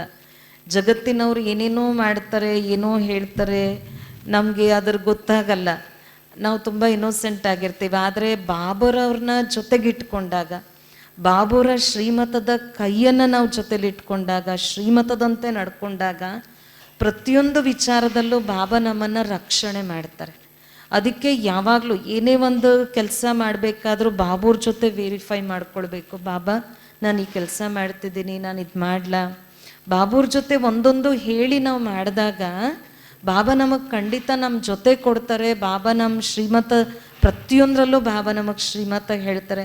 ಆ ಶ್ರೀಮತದಂತೆ ನಾವು ನಡ್ಕೊಂಡು ಜೊತೆ ಇದ್ದಾಗ ನಮಗೇನು ಗೊತ್ತಿಲ್ಲದೆ ಇರೋದು ಸಹ ಬಾಬಾ ನಮ್ಮನ್ನು ರಕ್ಷಣೆ ಮಾಡ್ತಾರೆ. ಸೊ ಹಾಗಾಗಿ ಬಾಬೂರ ಶ್ರೀಮತದ ಕೈಯನ್ನು ಇಟ್ಕೊಂಡು ಬಾಬೂರ್ನ ಜೊತೆಗೆ ಇಟ್ಕೊಂಡು ಹೋದಾಗ ನಾವು ವಿಜಯಿಗಳಾಗ್ತೀವಿ.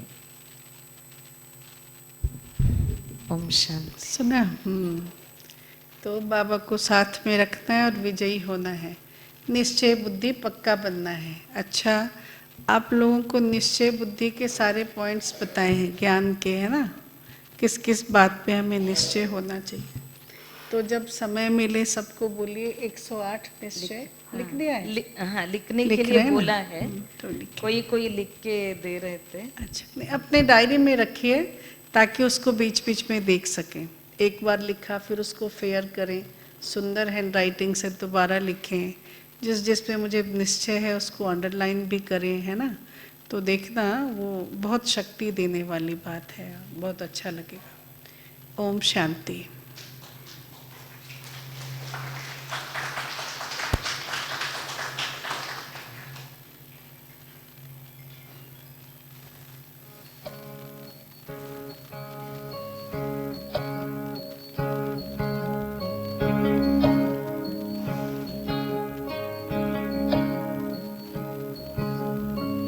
मत कहो खुदा से मेरी मुश्किलें बड़ी हैं, ये मत कहो खुदा से मेरी मुश्किलें बड़ी हैं, ये मुश्किलों से कह दो मेरा खुदा बड़ा है। आती है आंधियाँ तो कर उनको खैर मकदम, आती है आंधियाँ तो कर उनका खैर मकदम, तूफान से ही तो लड़ने खुदा ने तुझे गढ़ा है। ये मत कहो खुदा से मेरी मुश्किलें बड़ी हैं, ये मुश्किलों से कह दो मेरा खुदा बड़ा है, मेरा खुदा बड़ा है, मेरा खुदा बड़ा है।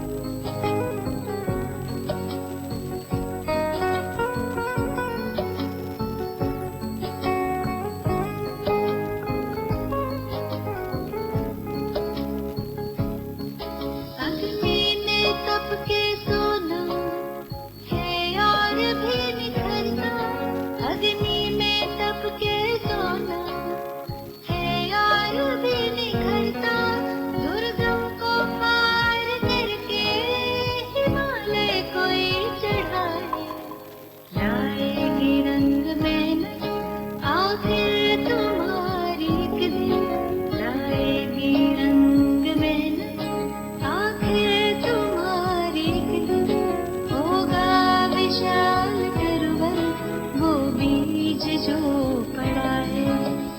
ये मत कहो खुदा से मेरी मुश्किलें बड़ी हैं, ये मुश्किलों से कह दो मेरा खुदा बड़ा है, मेरा खुदा बड़ा है, मेरा खुदा बड़ा है।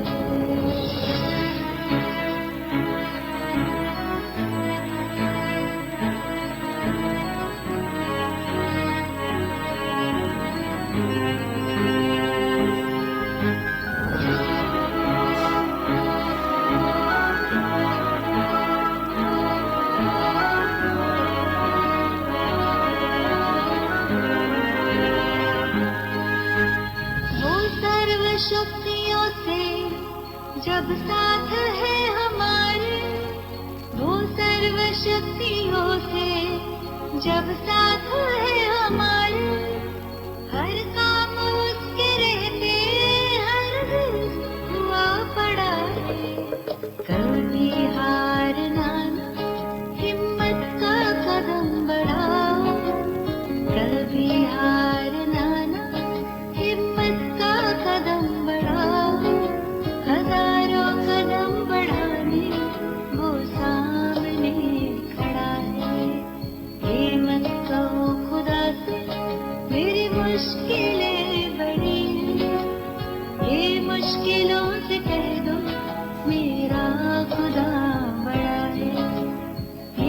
मुश्किलों से कह दो मेरा खुदा बड़ा है, मेरा खुदा बड़ा है, मेरा खुदा बड़ा है, मेरा खुदा बड़ा है।